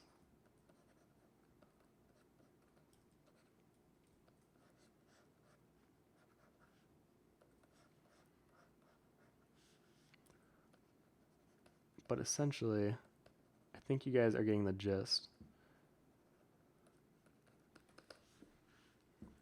And mind you, I can't stand these colors right now because I'm only working with like one or two. So if I was me, which I am, I'm gonna go in and add in some texture and some other colors because right now these are driving me crazy.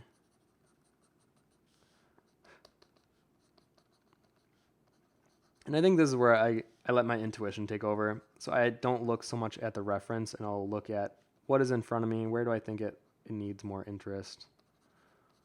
Where does it get kind of muddy for me?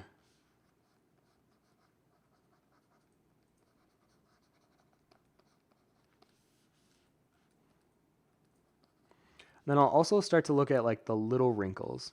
So in this case, he has a lot of little wrinkles wrapped around right above his boot. And I want to then look at mine. And I do this a lot with my pencil drawings, but anywhere where I can add in.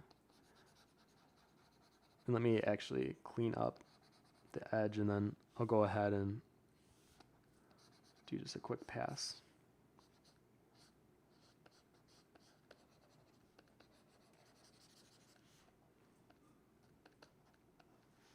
Okay, so when I'm looking at like these minute details here,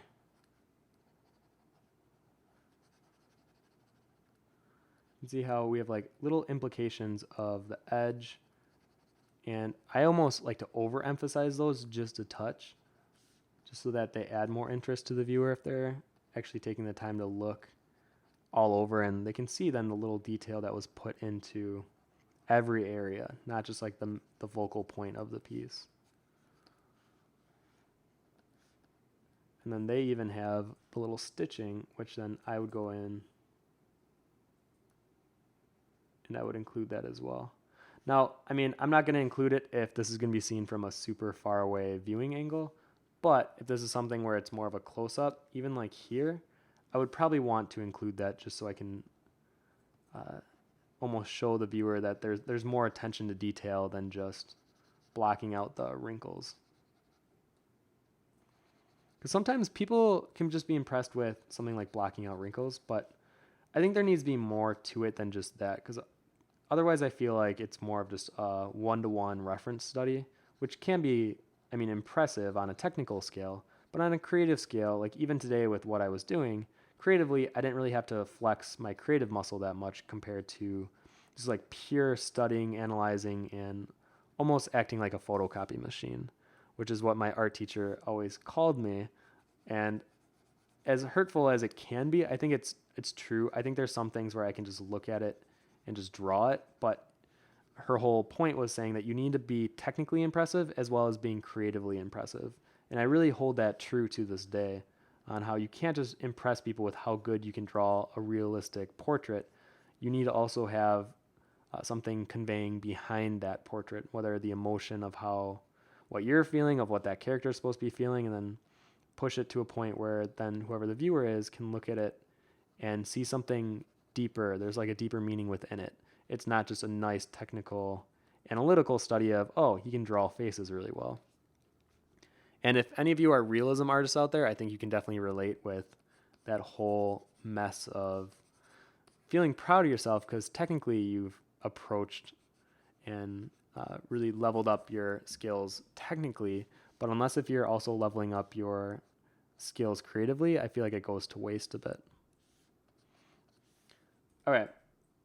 So I think from this point forward, I probably would keep zooming in and detailing further, but I'm going to add just a quick touch of texture so you guys can see how normally what I used to do is I would do a full painting in this style where I would just kind of block out nice smooth colors.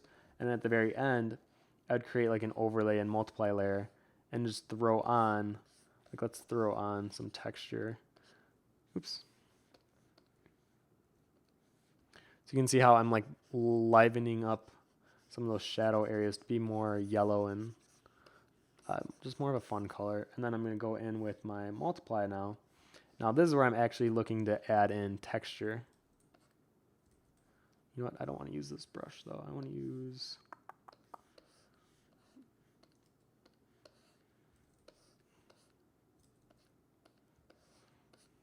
something like that. And then I'll like sponge it throughout the entire piece.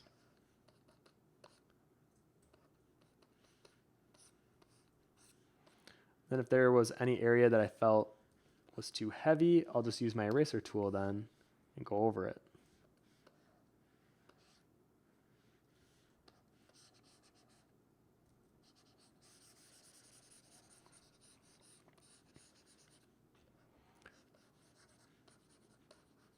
And I can't tell you how many times I've done something similar to this in the past, and it actually worked out pretty well. But I think it almost can get a bit gimmicky if you rely too heavily on texture brushes, so just be a little concerned with how much texture brush you're using and whether or not it's actually adding to the piece or if it's taking away from it. I'm going to do one more overlay. Let's see, what texture do I want to lay on? Let's do like this and see what this looks like.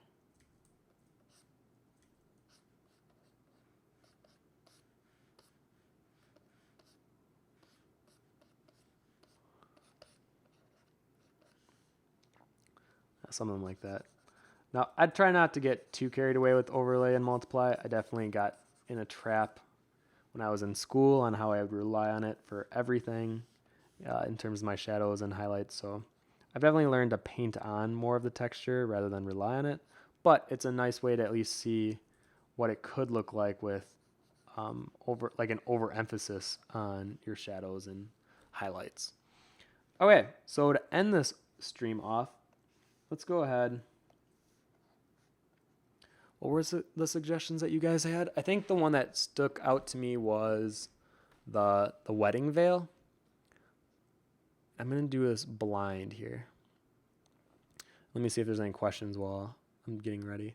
So Made by Raz says, how do you know your art piece is finished? Because the girl in the water looks pretty finished to me. My girl in the water, I feel like is about 50 to 60% done. If you look at it, and let's objectively, critically look at this piece right now. There are a lot of sloppy areas. The petals are not rendered at all. They're just like blocks of color, which could work. But in the style that I'm trying to achieve, I definitely want more of a rendered all over piece because I want this to be a print that I'm going to be selling at conventions. And I don't want someone to get the print and see like how unfinished a lot of it looks and just almost get the impression of I didn't take the time. I didn't put enough care and thought into the areas. So like this still needs a lot of work. I feel like these waves don't match up with the waves that I put on this side. And then her accessories, like none of these are rendered out. I don't have any of the clothing area leveled out. Her hands aren't even visible. This cloth to me feels super generic and kind of slapped on. I need to really work kind of like what we're doing with our live stream today. I need to work on those wrinkles and push those even further. The trouble comes with I'm having like some areas of the fabric bubble up to the surface because there's like air pockets, and I think that's where I'm getting kind of stuck. And I guess for the most part, the shadow feels off, and the colors still feel kind of they're better, but I still feel like they could be pushed further. I'm very critical on my own work, so when I look at something like this, I can see that I'm making progress. Like here, I think feels good. And I think some of the clothes in the way that I'm working, some of that on the edge looks all right, but I still would say it's far from finished. And you kind of learn as you're doing your work, like how much detail and how much you want to put into each of your pieces. So that could just be me being overly critical on myself, but I think that's good. I think artists should be very critical of their own work. Okay, so let's do the wedding veil that you were talked about. Now, what pose do you guys want the veil in? So like, let's draw out a quick,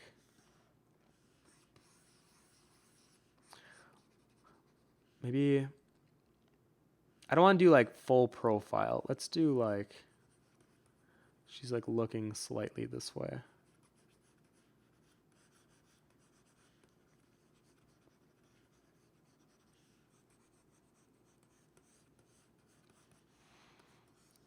She's got this beautiful hair.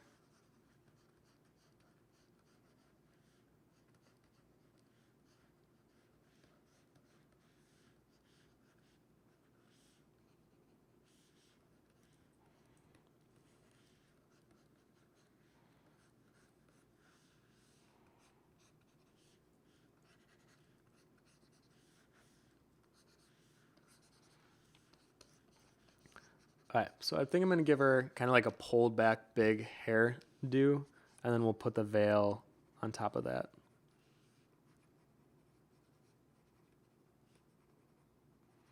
I like thick eyebrows, so we're going to give her slightly bigger eyebrows.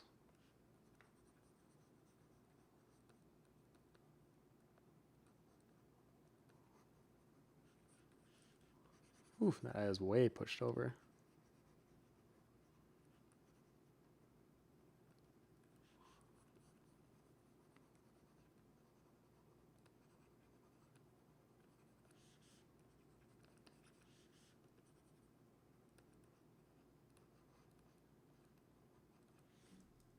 This is definitely one of those. I wasn't expecting to do a quick head sketch. So let me. Usually I work more like angles and I try to have more lines included. I'm trying to do this quick because we don't have a crazy amount of time here.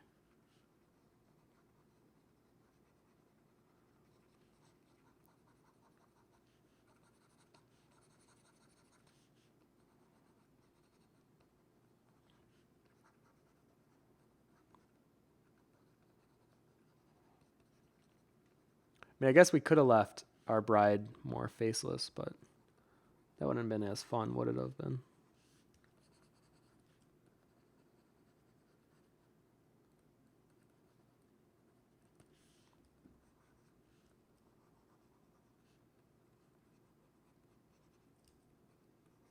She almost looks evil, though. I don't know why I'm drawing such a mean-looking bride.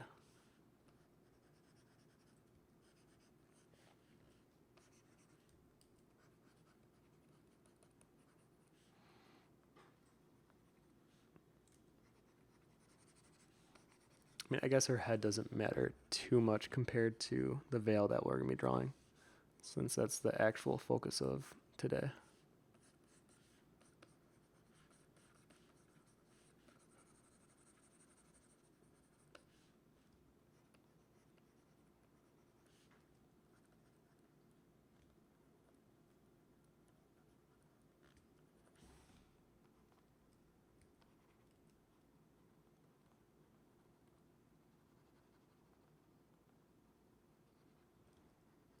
All right, if I keep doing this, I'm going to stay way too focused on her face rather than the veil, so I'm just going to call this good, I think.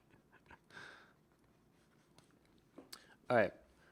I just need to remind myself, I think I'm going to do maybe the veil that you kind of had with the original reference on what you'd want to see.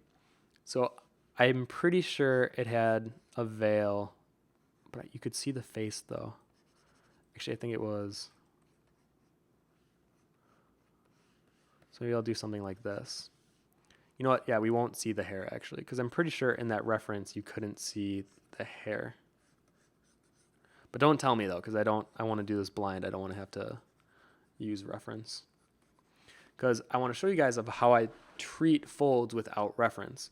But using that head as my base, this essentially becomes my anchor point. So the head equals anchor point. So now whenever I have my folds and wrinkles coming off of that, that's where I know I can pull the tension from. So let's see. I usually add a lip on any lining that I do any of my fabrics on.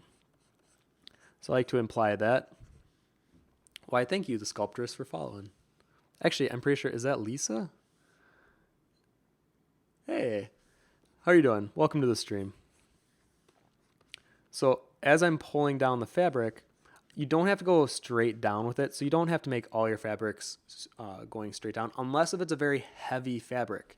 If you have like a thick satin or silk, it'll pull and it will create more of that draped look. And you see that, like I think with like the Star Wars movies with Princess Amidala, you saw some of that really heavy fabric, and that's why it pulls.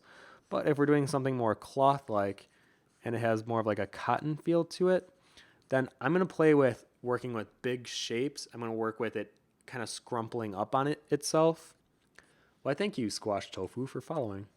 Squash Tofu. I would love to try that sometime.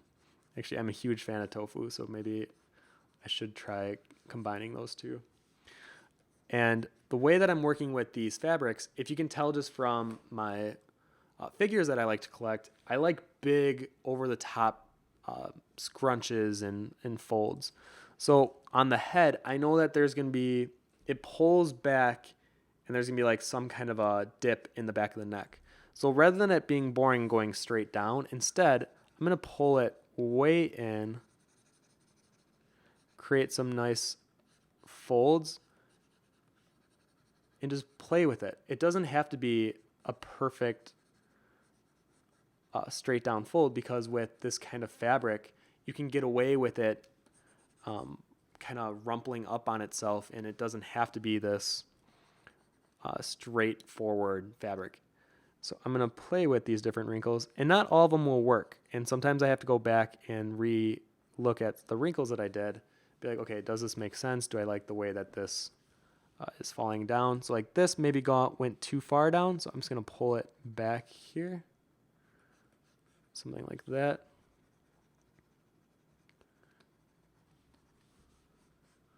And have some of those stress lines here.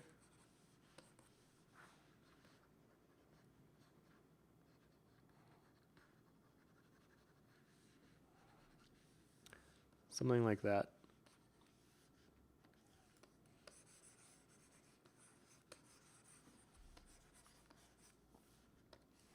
And then if you want to do if you want to get artsy with it,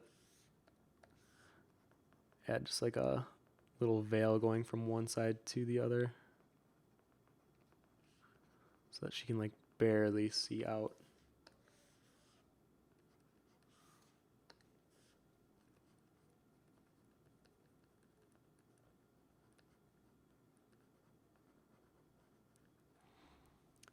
Spyro1223 says, oh, since it's getting close to October, maybe she could be Creepy Bride. Oh, you know what? She could. I do like that idea. Watch how quickly I can, like immediately I'm like, yeah, let's do Creepy Bride. Hold on. Actually, if we want to do like Creepy Bride. Immediately when I think creepy, I immediately like open their eyes and I have like a downward look. I'll show you what I mean in just a second.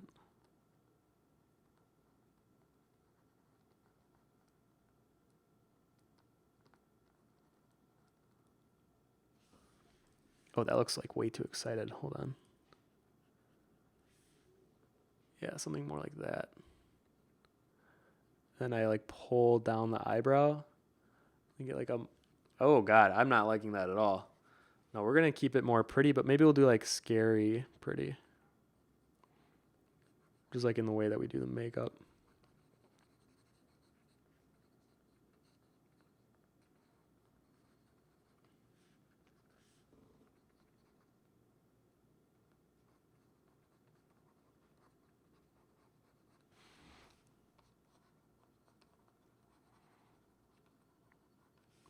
Something like that.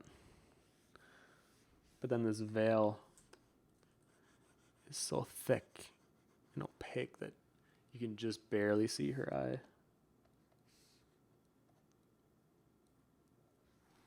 Something like that. Maybe one of the streams in October will be the community suggest. I actually haven't done one of those in a while, but it's essentially, imagine if we did an entire character based on ideas that you just throw out at me randomly.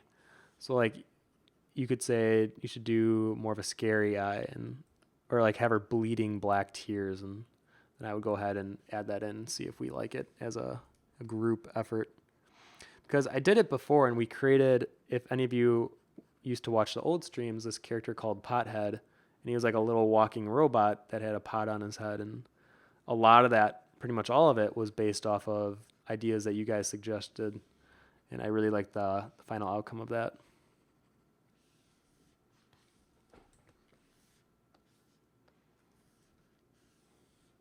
Now I'm getting so wrapped up in this little character. I'm seeing like a deep crimson hood.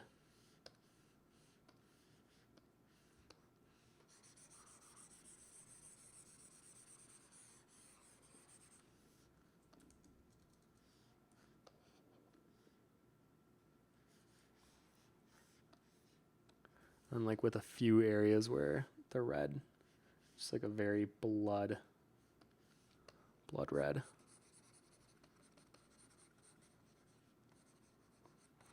And this is what I'm talking about with like the fabric foldings. With having a sketch before I do something like this, it gives me a better idea of like where should I add the highlights in all these folds. And I definitely recommend doing a pass first before you go in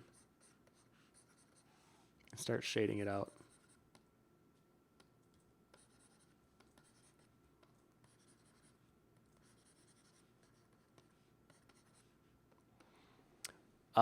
Madeabira says, make the fabric, tear it apart. Oh, geez. We can definitely do that. Okay. I don't know. How well can you even see this, you guys? I definitely like working in very like deep, rich colors. That's why they always appear so dark.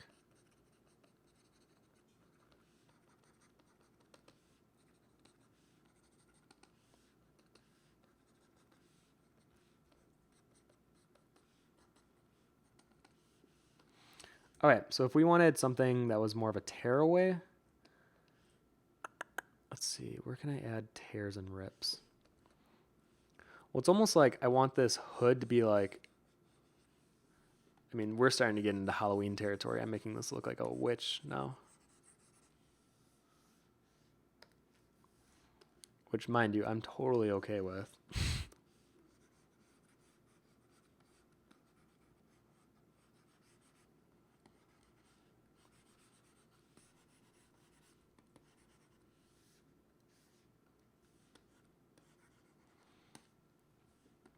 But if we wanted to add tearaways, let's see here.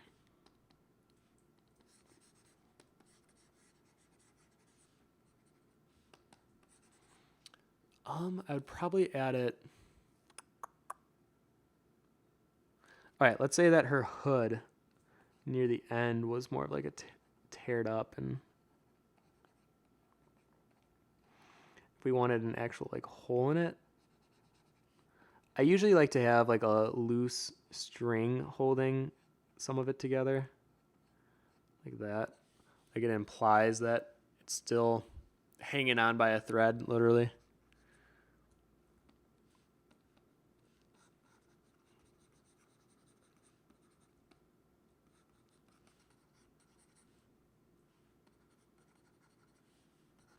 You can see like I work so much faster when I feel like I have more of a creative freedom, where when I'm doing such a study, I feel like I'm so constrained to the original. And that's why doing studies is great, but a lot of the times you're working slower, and they're good, but you don't want to just do studies. You want to make sure that you're still flexing your creative side as well.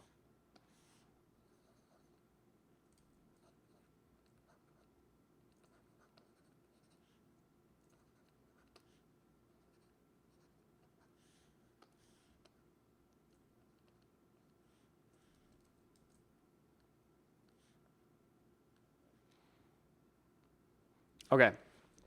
Anyways, that's how I would probably treat it, and I would carry this further.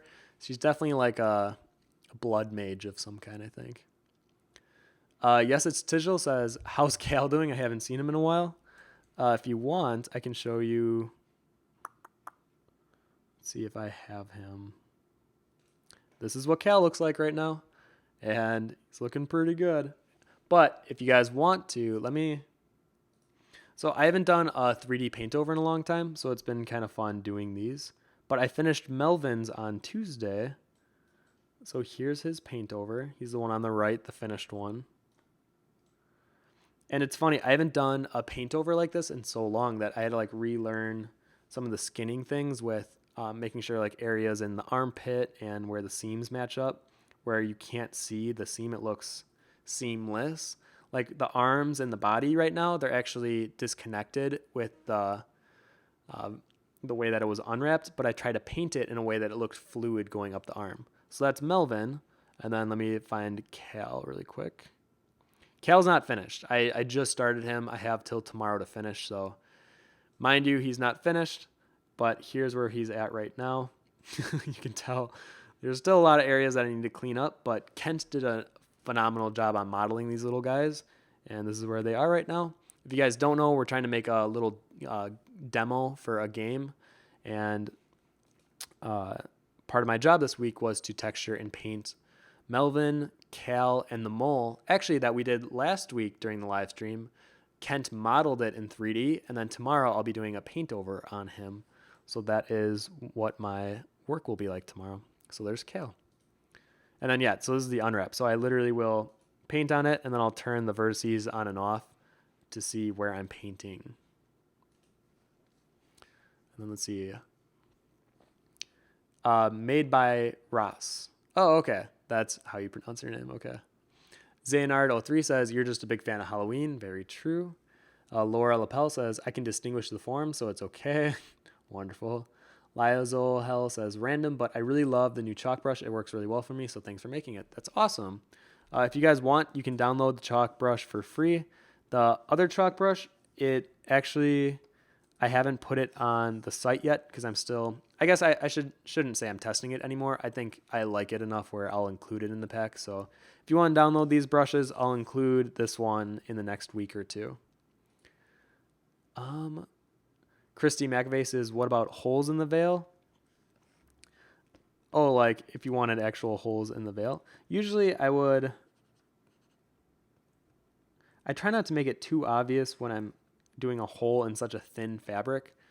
So in this case, I would choose whatever color was underneath. And in this case, her skin is like the red color. Then I might add a slight edge on one end to imply that there's a hole there. But honestly, if you want to see like a real hole, I would do like a study of genes and then try to put a hole in that. Laura LaBelle says her skin could be light green. I think I will do a Halloween stream where it's like the community suggests, because I really like doing those. And I feel like if I continued with this witch girl that we have, that's kind of what we're already doing, where you're just like throwing out ideas at me and I throw it on and we'll just kind of see how it looks together. So yeah, I think I will definitely save that as one of the streams to do during the month of October. Hazu says, what kind Wacom tablet do you recommend? Pretty much any. I don't think it even has specifically be Wacom. I used a Bamboo Fun throughout college, and it worked just as well as the more expensive ones that you hear about. So I'm not I'm not like loyal to any products. I do think Wacom has been my preferred one just because of their support. I really like their online help, and I think maybe that's why I've stuck with them. But really, I taught a class where someone was using this really bizarre small tablet that it cost them like $40, and it worked just fine. Like there was nothing that I could say that I felt was really wrong with it. The only thing was the grip. It was a very basic looking pen, so it didn't have like some of the features that, like, it didn't have the side buttons or whatever, but it didn't matter because it still did the function of drawing, and that's essentially what you really need. The rest is just personal preference and comfort. Okay.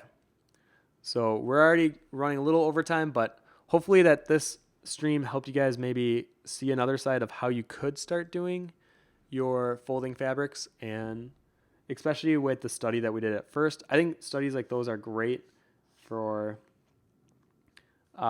really analyzing wrinkles and seeing, okay, this is considered a diamond wrinkle, this is considered a triangle wrinkle. And there aren't really any diamond wrinkles on here. Let me find one really quick, because I feel like I keep referencing diamond wrinkle, but unless if you know what I'm talking about, it probably sounds a little confusing.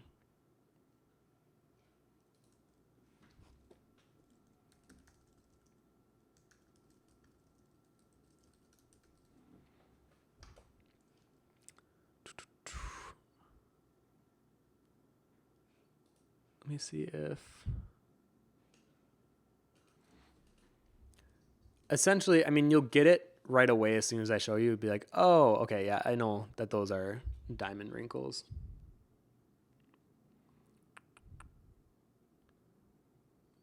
Can I really not find one pair of pants that has a diamond wrinkle?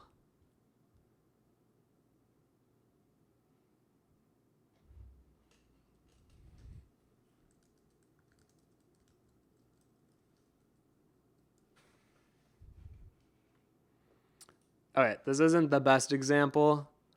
Hold on, give me like 10 more seconds, see if I can find something better. Oh, you know what? Okay, this works a little better. Okay, so the jeans aren't on a body, but I think you guys will get the gist.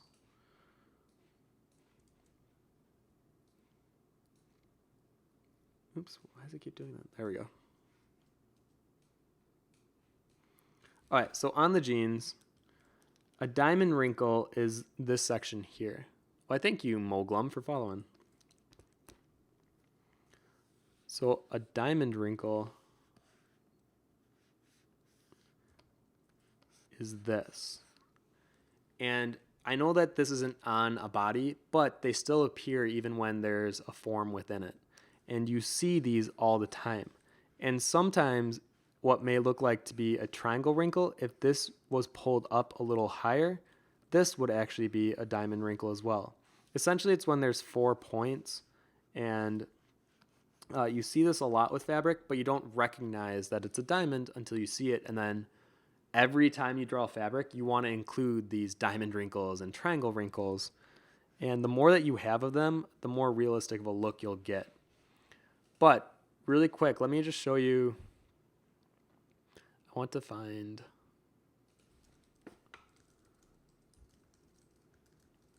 Oh, you know what? I think I found a good reference. So as my last reference to show you guys, this is more of like a subtle wrinkle effect.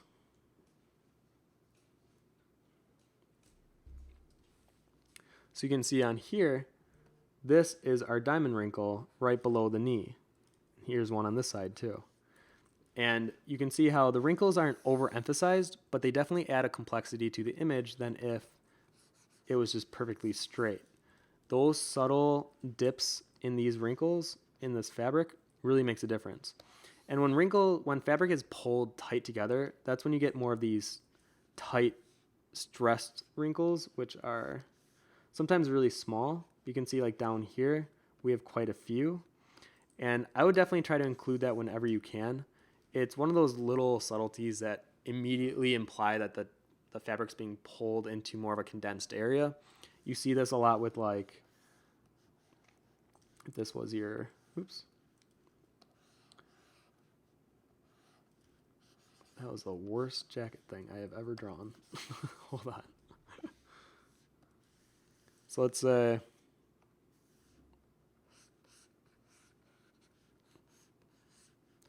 this is your jacket here, if your cylinder. So this would be like the elbow area and be like that.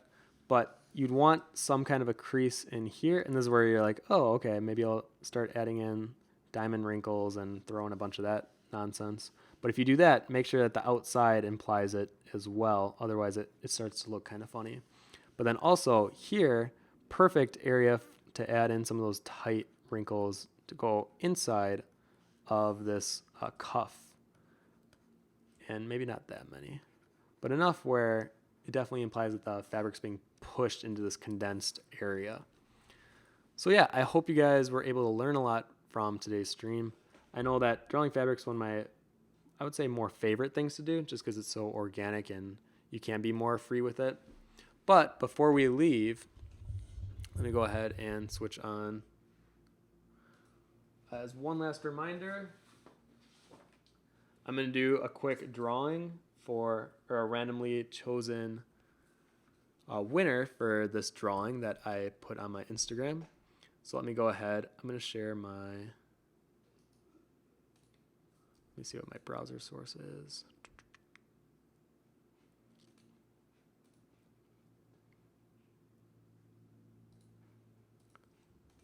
Well, I thank you, Mata Hair Tanu, for following. So if you guys are ever looking for like a random number generator service, there's one called random.org. I use it for pretty much every one of my type of giveaways like this. So let me check my Instagram really quick, see how many people entered, and then I will pick a winner. And then we are going to close out the stream.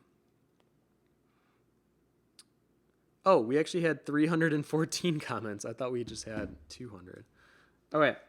So let me zoom in here.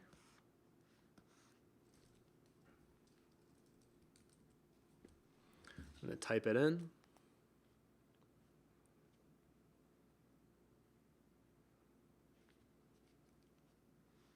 I'm going to video it so I have proof that I'm not cheating here.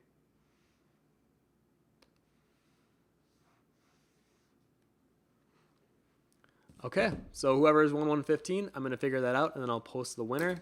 I want to thank you guys for coming to the stream today, and I won't be here the next 2 weeks. I'll be in London and Virginia, and the next stream will actually be in October, and I'm really looking forward to that one.